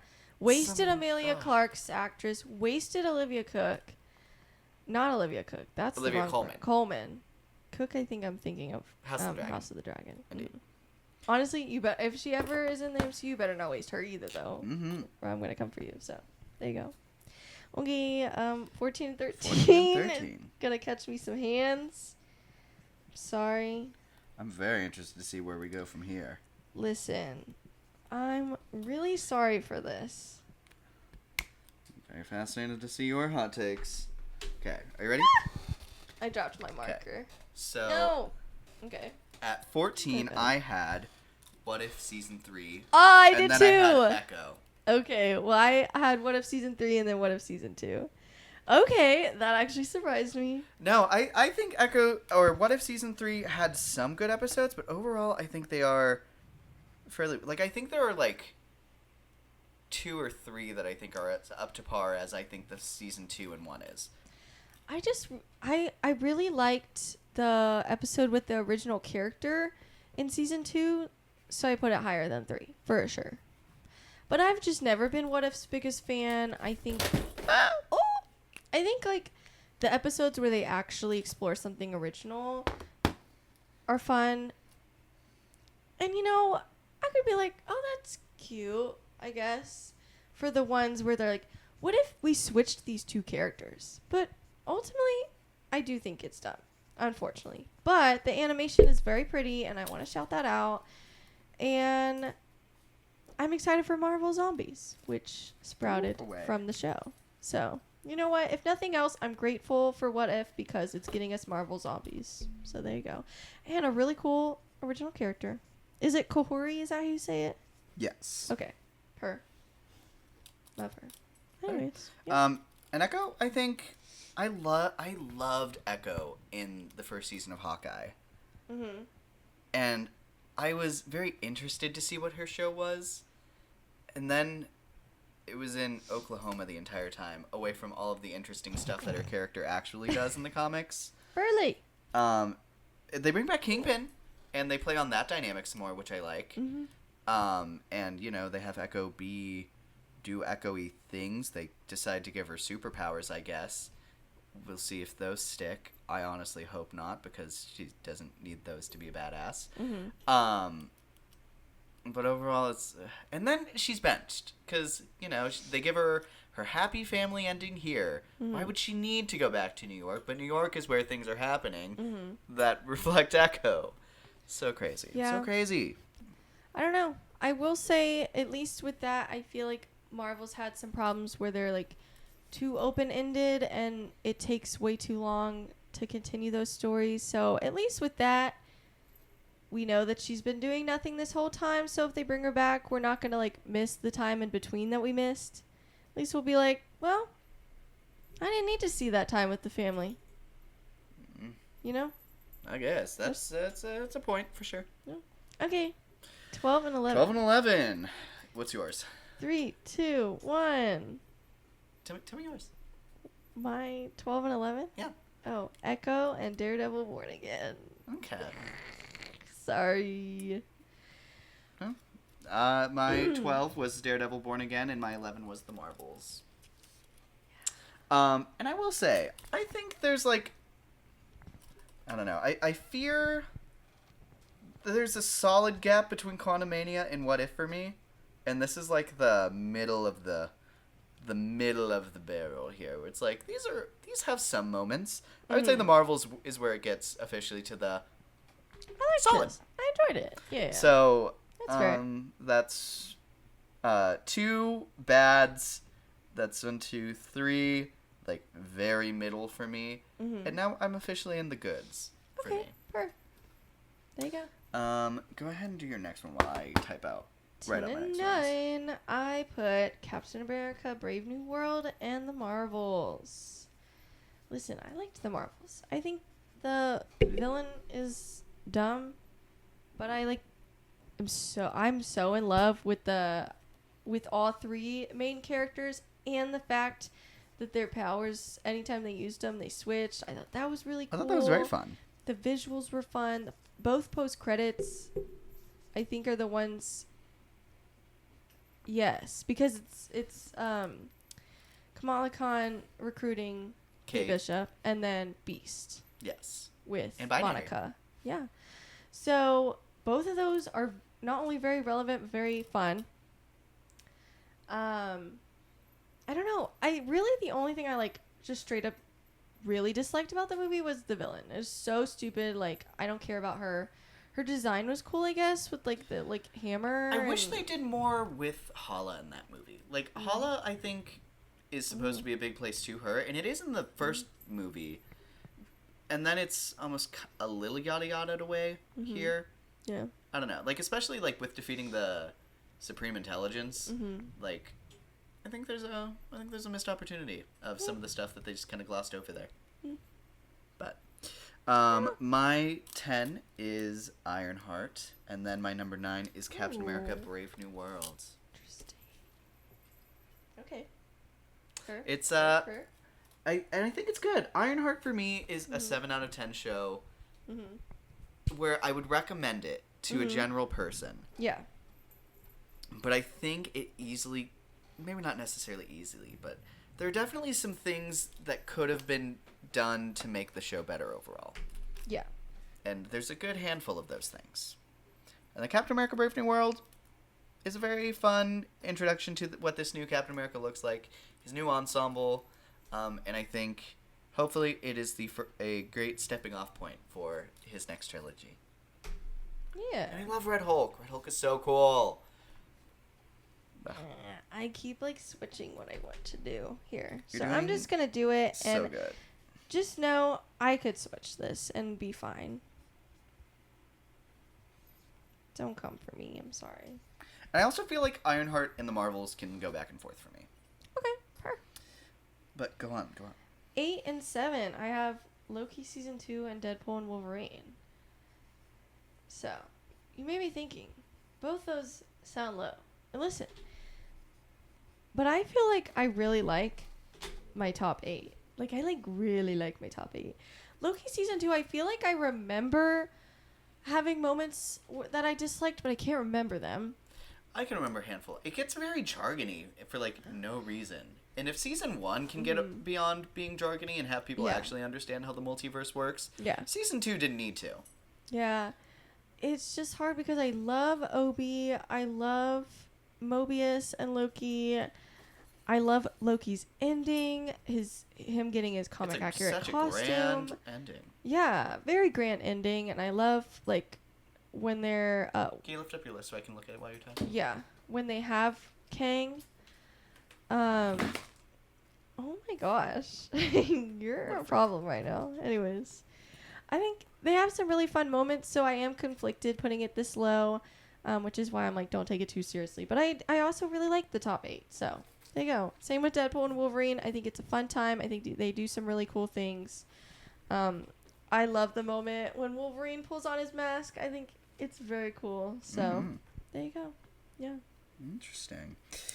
I don't know. My next one, at 8, I also have Loki season 2. Yeah. And then at number 7, I have Your Friendly Neighborhood Spider-Man season 1.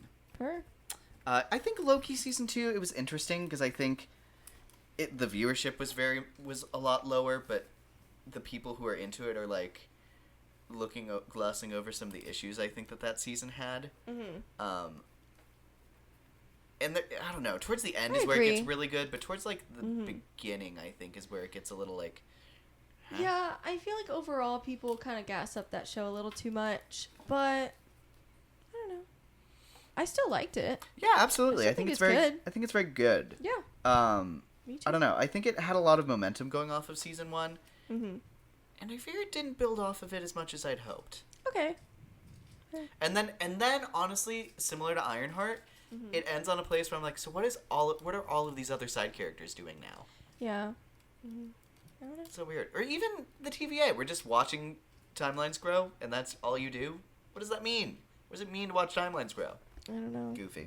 Your turn. Okay, 6 and 5, I have Ironheart and Your Friendly Neighborhood Spider-Man. Okay. There you go. I really liked Ironheart overall. I could probably change these 4 for the most part. Really like Spider-Man. I love the animation. I love Norman Osborn, Harry Osborn. I love Nico. It's just very fun. The voice work is fun. The visuals are fun. The story is fun. I'm happy to see more next year. Yeah. I just feel really good about it. My top 5, great. Yeah, absolutely. Very solid. My number 6 is What If Season 2. My number 5 is Agatha All Along. There you go. Very fun. Yeah. Super liked both of them. Season 2, I think, is my favorite season of What If. I loved expanding on Peggy's story in a really cool way. I love medieval Marvel. I love it whenever they kind of go into quirky other dimensions with themes, and that changes how all the characters work. Hela going through Hela mixing with Shang-Chi, I really freaking loved. Happy doing a Die Hard. I don't even remember other episodes I really liked almost every episode. K-Hori, I thought was a great addition. Super fun. And Agatha All Along, super gay. Got to see Wicked. Love Catherine Hahn in anything, but especially as Agatha. Love Jen. Love all of those witches. Rio as Death. Ugh, so great, so themed. Wicked. I don't know. I have nitpicks throughout that Mm-hmm. for season, and then I would maybe have added one more episode in there somewhere to Okay. maybe round things out a little better. But overall, so great. And Catherine's ghost wig. Someone did her so dirty with that. Yeah, I agree with But that. continue. So for my 4 and 3, I have Agatha All Along and X-Men 97. So there you go. That's that. Right. And that's the tea. The tea.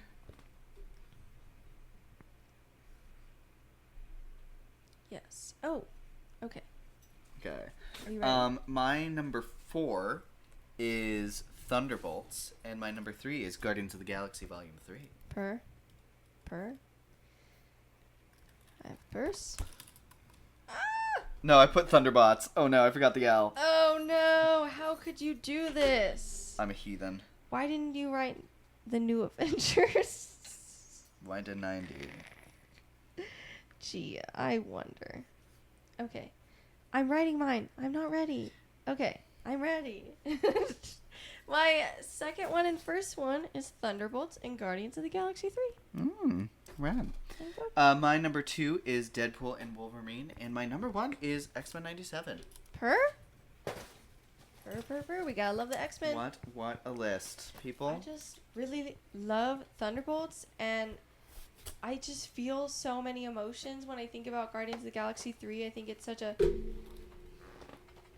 good way to send everybody off without just like killing everybody off. Sure. Especially when like so much stuff was done to Gamora without James Gunn. He was And his working on those oversight? movies. The Avengers movies? Mhm. Oh.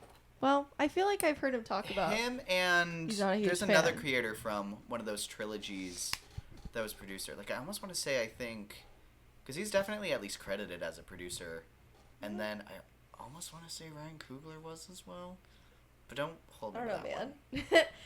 But I like what he did to Gamora, despite, I guess, just fan complaints. I thought it was from him, but maybe it's just the fans about what was done to her character. So I can understand him being strong-armed out of what happens to that character, but Yeah.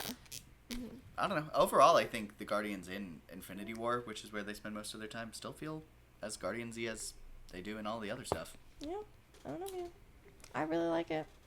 I like that it's Rocket's story. The soundtrack is amazing as always. The action is amazing. That hallway scene will forever live in my mind. There's not a single scene, I think, in any of these projects that I just like feel a crazy reaction to in the way that I feel a crazy reaction to the hallway scene. I love that scene. Anyways, that's that. And it made me cry a lot. So, and I don't know if I can say that about any of these other projects. Actually, I got close with Thunderbolts, but it's second. So there you go. There you go. Anyways. No. Yeah. So next up, I wanted us to rank our anticipation for the next couple of confirmed shows that we're getting from Marvel Studios. Those on the list include X-Men 97 Season 2, Vision Quest, Eyes of Wakanda, Marvel Zombies, Wonder Man, Daredevil Born Again Season 2, and Your Friendly Neighborhood Spider-Man Season 2. Okay, so that's 8. Is that 8? I counted 7. Hold on. With the Punisher special, you didn't take that off. Oh, take out Punisher Special. That's upcoming, but not a show, Boo. so it doesn't count. Boo. Anyways. Okay. I actually have no idea, and I know I actually You're doing great. I actually don't know. Okay. This is okay. Can we just do like all 8? I want to write them all out. Okay, go for it. Go for it, champ. Okay, man. Okay. Okay, we're back. Okay. We have our So, top 7. I still kind of want to go back and forth on how we reveal, so maybe we'll flip at the very end so we can see the whole list. But do you want to kick us off with what your number 7 is? Your least anticipated of the slated so far? I would like to preface this with saying I feel like I'm excited for all of these shows. Yeah. I'm not feeling bad about any of these shows. So I do want to emphasize that. It's basically like an anticipation list. Sure. And I'm not like sitting here like dreading any of these shows. So there you go. My number 7 is Vision Quest, just because I don't know a whole lot about it. Billy, I feel like, as far as I've heard, is the cooler twin, and it's played by Joel Locke. Like, come on. So like, I like Tommy, and I'm excited to see him. That's about it. I'm excited to see Ultron again. Billy we see in Agatha is very different from the Billy we see in WandaVision. So I think they can do some really interesting stuff, because Tommy I don't think has ever landed necessarily as a character on his own. Mm-hmm. So I'm very interested to see if they try and do any stuff to make him a little more popular, like they tried to do with Ironheart. Yeah. And I think succeeded. Yeah. I don't know. Vision's never... I liked him in Age of Ultron because he has some banger lines, like, in that movie. And I mean, I like him in Wanda, but him on his own, I've never really been in love with. So, and especially when he's like White Vision and lacks personality, I'm like, I'll watch it. We'll see where it goes. I'll be really excited if Billy shows up, even in the post-credit scene. So there you go.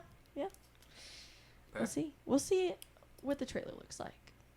I'm excited to see Ultron again, though, for sure. Love Ultron. Fair. Anyways, what's your number 7? My number 7 is Wonder Man. Solely, and I like the cast that I've heard so far. I think they're very talented. Mm-hmm. The images I've seen so far continue to look more like the studio than anything from like Marvel Studios. Like, I've not seen anything that gives this as a superhero project, which I hope they haven't forgotten. I fear Marvel forgets that here and there. So I don't know. I continue to You're gonna be floored by my ranking. Oh, I'm sure. Respectfully, I already am.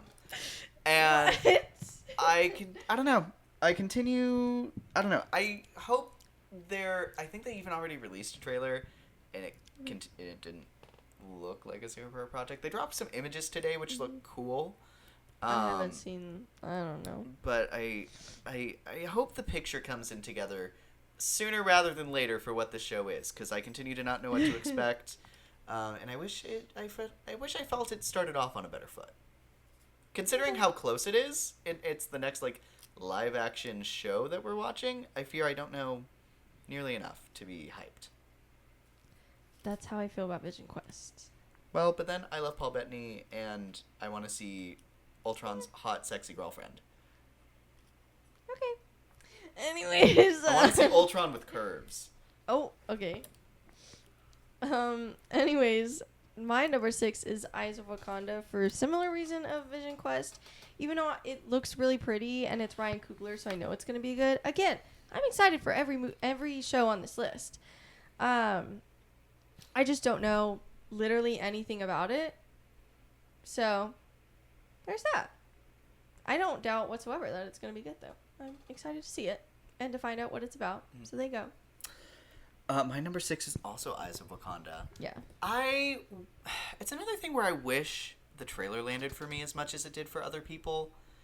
I was really excited to see, because I think it's an anthology where we see a bunch of different Black Panthers throughout time. Okay. I know I've heard that an Iron Fist shows up at some point, which I'm very excited to see. Okay. I think it would have been really cool to see like the original Black Panther, and he's like draped in a panther skin.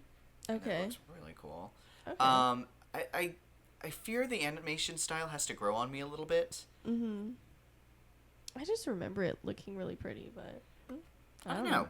And I fear this might just be a me thing on the animation style, but I anticipate it'll grow on me. So, but it's a little low, and it's going to be very short, I think. Mm-hmm. I think it's only going to be 4 episodes. Oh, that is kind of lame. Oh, tad bit. So, I truly hope it adds, I don't know, maybe it doesn't even necessarily need to add anything to the lore to be worthwhile, but I hope, I don't know. I hope it's great. I hope it's great. I hope it's great. Yeah. And if nothing else, it's only 4 episodes. Sure. So, there you go. Your number 5. My number 5 is Daredevil Born Again because that first season worries me a little bit. But you have Jessica Jones is confirmed. Punisher's going to be there again. Daredevil gets the black suit with like the red He gets double his Ds. His double Ds. Yes. Those alone made me not put this in the last 2 spots. But the first season really worries me with the writing, honestly. But I will say I am very glad that they have what I think are the better writers of like the main 2 I think so. we had. But I have not seen enough to be like they're good writers. We'll see when they get a whole season. I think there's We'll also, I mean, and we're getting, we've officially seen that White Tiger gets her suit. Yes. So yeah. she's in the mix. Mhm. We've seen, I think his name is, it's Mike something. But Luke Cage's actor has recently been seen with, maybe not recently, it was a while ago, but he's been seen with Charlie Cox somewhere. Okay. So Mhm. that I know would him be awesome. and the Iron Fist guy posted that they were in New York. And people were like, oh, are you in New York for filming? We'll see. Iron Fist. Yeah. I feel Echo would be really easy to add into this ensemble, and I think she'd blend Mm-hmm. interestingly. I don't know if bad. It just is a dynamic we haven't seen before. Mm-hmm. But I really want to see more Daredevil and Vigilantes in New York against Kingpin. What a pitch. Yeah. It's a shame that they were building that up in season 1 and we never got it. Mm-hmm. So, Yeah. and also Daredevil Born Again season 2 is also my number 5. Yeah. So, There you go. right there. We're right there. Okay. Here's where you're going to be like, Alicia, what the fuck? I put number 4 as Your Friendly Neighborhood Spider-Man because I feel really good about my top 3. Listen, I feel really good about my top 4. I'm like so incredibly excited for these top 4. These are like honestly like at the same level for me. Which knowing Wonder Man is there somewhere, you're probably like, huh? I don't know. I'm interested to hear your thoughts on it. You'll hear it soon. It's okay. You'll hear it soon enough. Anyways, obviously I'm excited for Your Friendly Neighborhood Spider-Man because I loved the first season. So, there you go. Perfect. That's all that needs to be said. My number 4 is Marvel Zombies. Also I'm very very excited valid. for it. I loved that episode of What If so much. Mhm. Especially because I think the comics of Marvel Zombies is a little weird. Mhm. Because it has them being zombies, but, like, still themselves, and they, like, talk, and they, like... I don't know. It's very weird.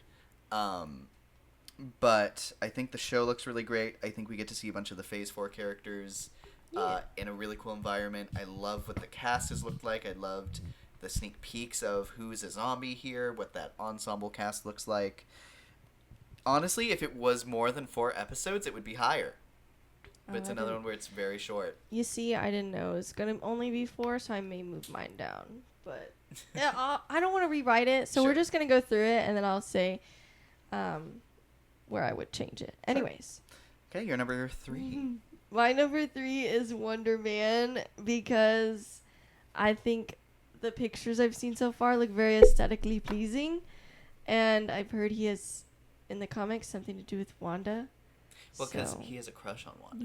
And in the Yeah. comics, his brainwaves are what made Vision's personality, and that's why Vision likes Wanda. Oh! Scandalous! Oh my god. And I also, like, I think the actor looks great, and the style of whatever they're doing with this character, I think, looks really cool. Ugh. It's like, I don't know. And what a name. Like, I love his name. Wonder Man? I just want to, like, know why he's called that, Well, you know? in MCU, I don't know how canon it is to, like, Marvel Comics, but in the show, he's auditioning for the character Wonder Man. Oh. And then I guess he also gets his powers or whatever, and that just becomes his name. Her. I'm Kind of like Bob in a way, signing up for the Sentry Project and then becoming Sentry. similar. But I don't know, man. I really could not tell you a whole lot about why I'm excited for the show, but I am. I mean, Dustin I Daniel, know. not Craig, but Denton, the one who did Shang-Chi is also the one doing it, the one who's doing the Spider-Man. So I he's thought the it was director or Dustin lead Daniel project on Craig. it. Is spawned. Anyways. So I think the directing is going to look good. And like you said, I think the shots all look good. But also, Wonder Man is supposed to glow purple with red eyes and have energy blasts and fly and be invincible. And you know what? I've seen maybe 2 seconds of what that potentially looks like. And I fear if that's... I don't know. You know, this is the joy of not knowing those things or, like, not being invested in those stories. So it's like, I don't care. And I If don't this know has to much be about what Wonder Man, but, like, what I do know is, like... Yeah. I mean, I know he's an actor. And I know that... I don't know. I don't know. I I fear... don't know. It's like, I would fear. imagine what I feel as a book reader when I watch a movie and or show and I'm disappointed by the adaptation. But it's like, other people don't care because they didn't read the book. I'd imagine that's kind of where I'm at right now. I'm like, I don't care. We'll see. Yes. I'm open. We'll see. I don't know, man. I just really feel good about it. I couldn't really tell you why. So, anyways, what's your number 3? My number 3... Maybe I just find him like really hot. He is hot. I'll give you that. Your Friendly Neighborhood So- Spider-Man Season 2. Per. Very excited. I want to see more everyone. I want to see more suits because I love the way they went through so many suits. I want to see more villains. I want to see villains that we haven't seen a lot of before. It's all very exciting. I want maybe we get Norman as in a goblin suit or something. Yeah. Maybe we get more cameos. I'm so excited. Per. And it feels like it's very unique animation style, which I love. Yeah, I agree. You're number 2. My number 2 is X-Men 97 because, and I guess that means zombies is my number 1. Although I didn't know it was going to be that short. I don't really know why more episodes would have made me more excited. I guess just because I really liked that episode of What If. Like, that's my favorite episode of What If. And I don't know. I just feel like it's going to be really refreshing because sometimes the MCU can be really overwhelming. And that's as someone who is still in and likes the MCU. I don't know. So maybe it's just really refreshing to watch something and not feel the stakes of like, how is this going to connect? And do I need to care about when to see these characters again? It's like, not really, because it's just like its own thing. Oh, you mean like What If? Yeah, well, this is an interesting story from What If. So, anyways. And the animation's really fun in Marvel Zombies. So. Because it's from What If.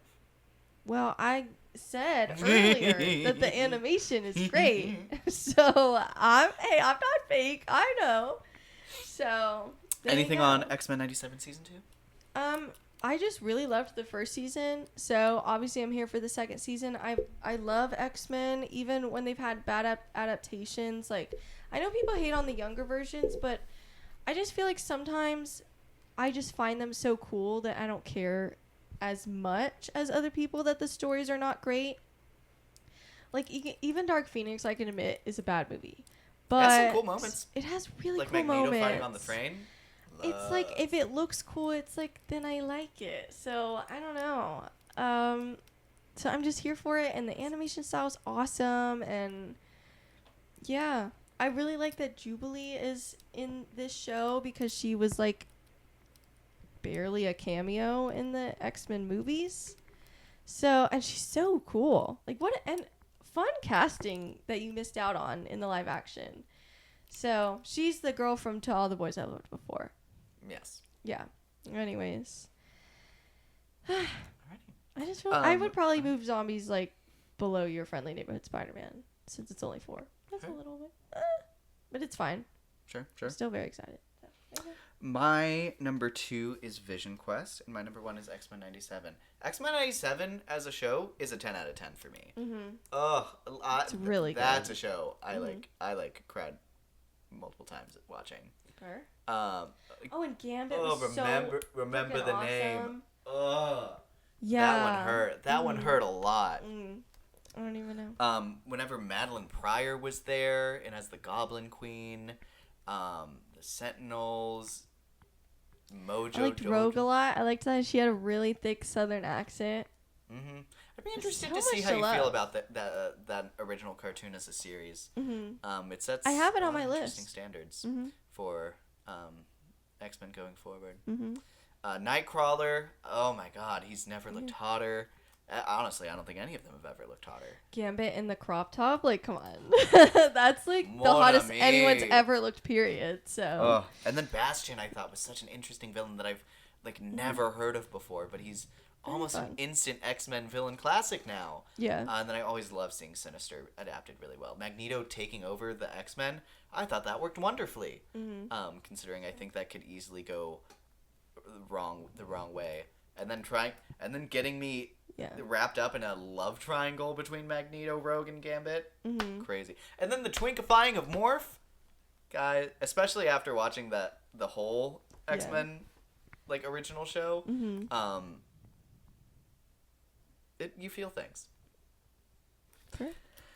I don't know. I feel like the only thing I've ever struggled with the X-Men is I feel like I don't like Professor X, and it's like it's hard to do because he's such a central part of the X-Men. So he's And in literally season Professor 1, he's X. hardly in it.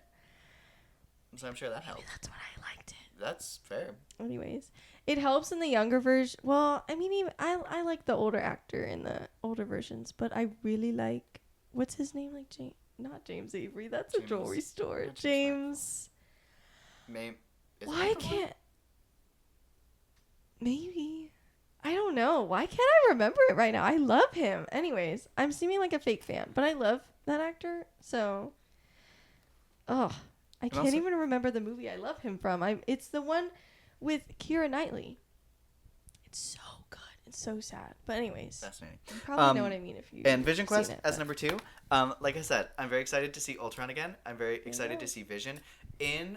There's a part of what I think is going to blow up the internet if they copy it from the comics. There's a comic book issue where Vision and Wanda broke up because Vision lost his memories and his ability to feel. Yeah. And there's an episode where his data is like corrupted and he's like seeing all of these different versions of Wanda throughout their relationship. That would be really fun. And I think that if they adapt that in some form or fashion, that is going to look so cool. And then I don't think whoever did the voice of Ultron, I think he's not coming back. No! Oh, that kind of like really ruins it for me, actually. I don't know who's doing it. I Oh, fear because he's from the Blacklist. He's awesome. James Spader. That's his name. Yes. Okay. And I think he does a great job there. However, I think other people can voice Ultron and it'd be fine for me. Because I also like Ultron and a lot of other things. James McAvoy was the right McAvoy. answer. Hey. Period. I think that's what I said. I don't remember. Close enough. But Jocasta's actor recently got revealed. Tommy, I'm very excited to see again, and I hope that they adapt Seems like him. a good casting. Oh, he's a hot casting, which is basically what's important. So, hopefully they make his character very interesting. I think the kid actor from WandaVision did a great job. So hopefully they can carry some of that energy going forward. And then I really want to see them establish a great dynamic between the two twins. Yeah. Because God, is that going to be so important. Yeah. So I hope I hope Joe Locke and that actor are already messaging to be like, what are we doing? What's the move? We need to become friends. Like right now. Or enemies. It has to be one of the two. Something with chemistry, you know. Like a obviously brotherly chemistry. So there you go. Yeah, so that is what we're looking forward to next for Marvel TV shows. The last conversation I kind of wanted to have before we wrap things up here, I guess there's 2 points really. So, what if in the cards we get a season 2? And let's even say it's before they randomly decide to put it out before Doomsday. In a perfect world. In a perfect world. What does the show look like to you? What would be like your pitch? What do you want from it? Who do you want to return? Oh, just a lot of Mephisto. Her kind of hitting her low point of like, where do we go from here? Kind of having what Parker had, but maybe a little better, I guess. And then dealing with the ramifications just within herself and within her inner circle of losing Natalie because of her choice of choosing magic. So But now she has Natalie. Yeah, but I want to see what that looks like when she made a deal with the literal devil to do that, you know?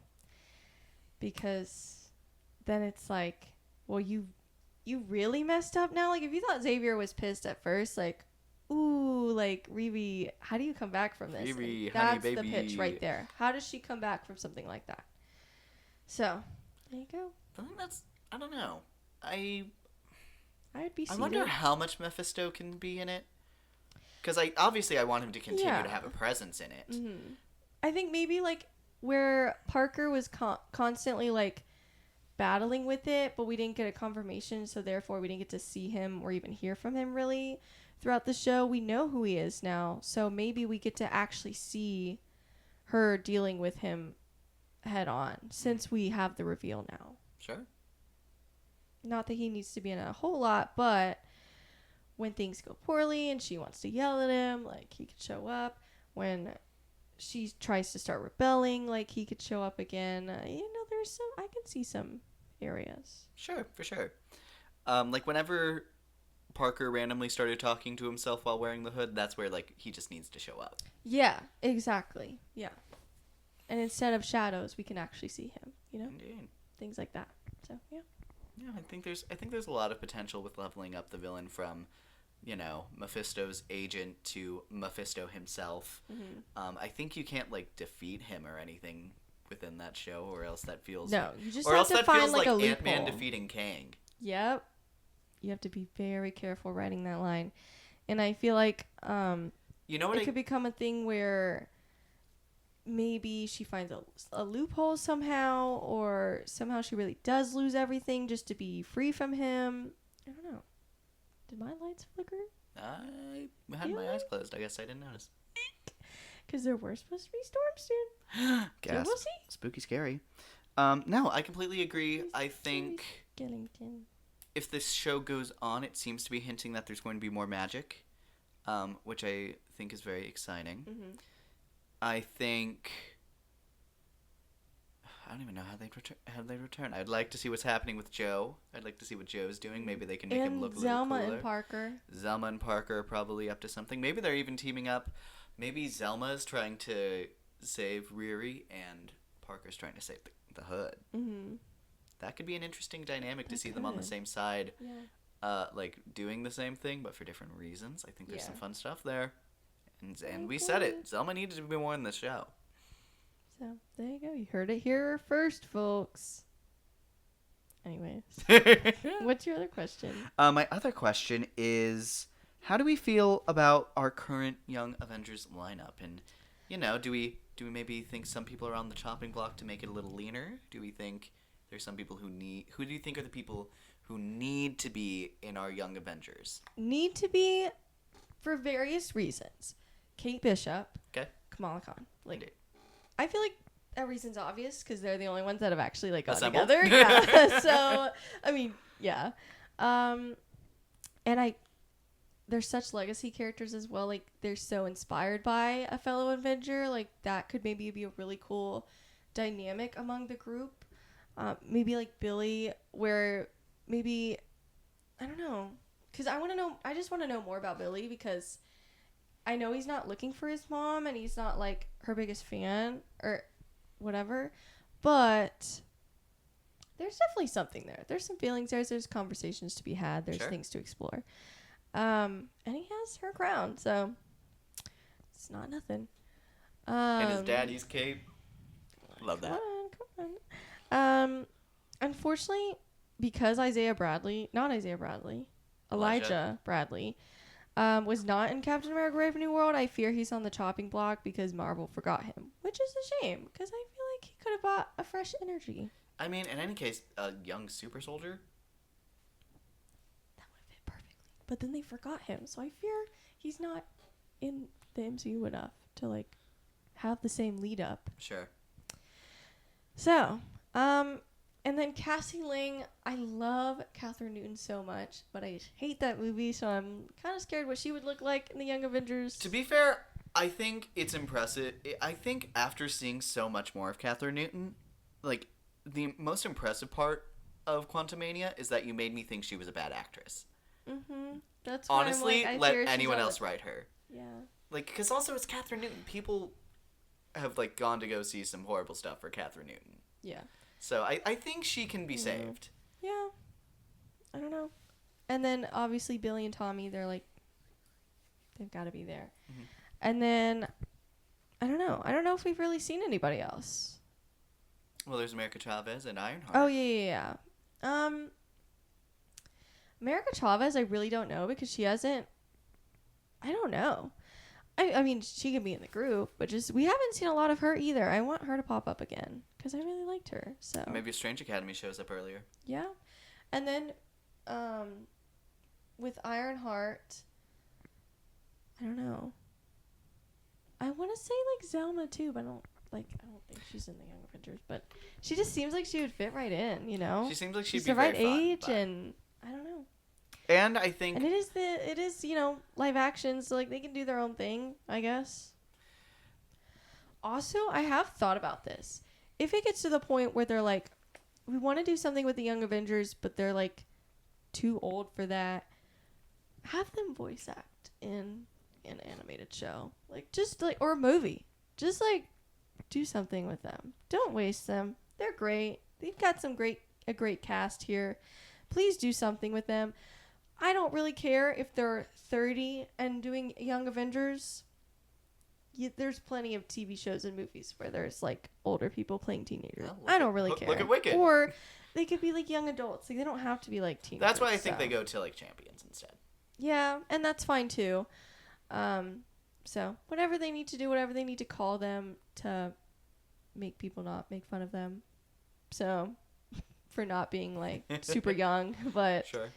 yeah, I think that's a good place to start. And then maybe you can add people from there. Yeah. I think Good starting off Hulkling- point. I think if they get any kind of, like, return, you have to have Hulkling. Hulkling wasn't even on, like, the original team. Totally agree. I think he came in around a secondary time, I want to say. But, like, You have to and it have feels him. too crowded for him right now. That's why I didn't mention him. I thought about him, but I didn't mention him. But it's also so insane that we've seen Skrulls 2 times since they've started bringing in all of these young Avengers characters, and they just haven't bothered to introduce him either time.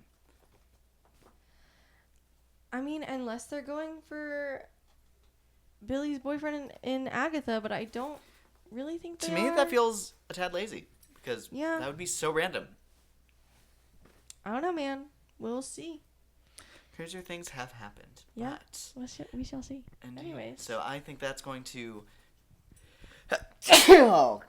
end our episode there. See what he did? He literally jumped off the ground. It was like one of those old like Cartoon Network, not cartoon, like Tom and Jerry type like. Mhm. There's like a word for it, but I'm missing it right now. Cartoonish, basically.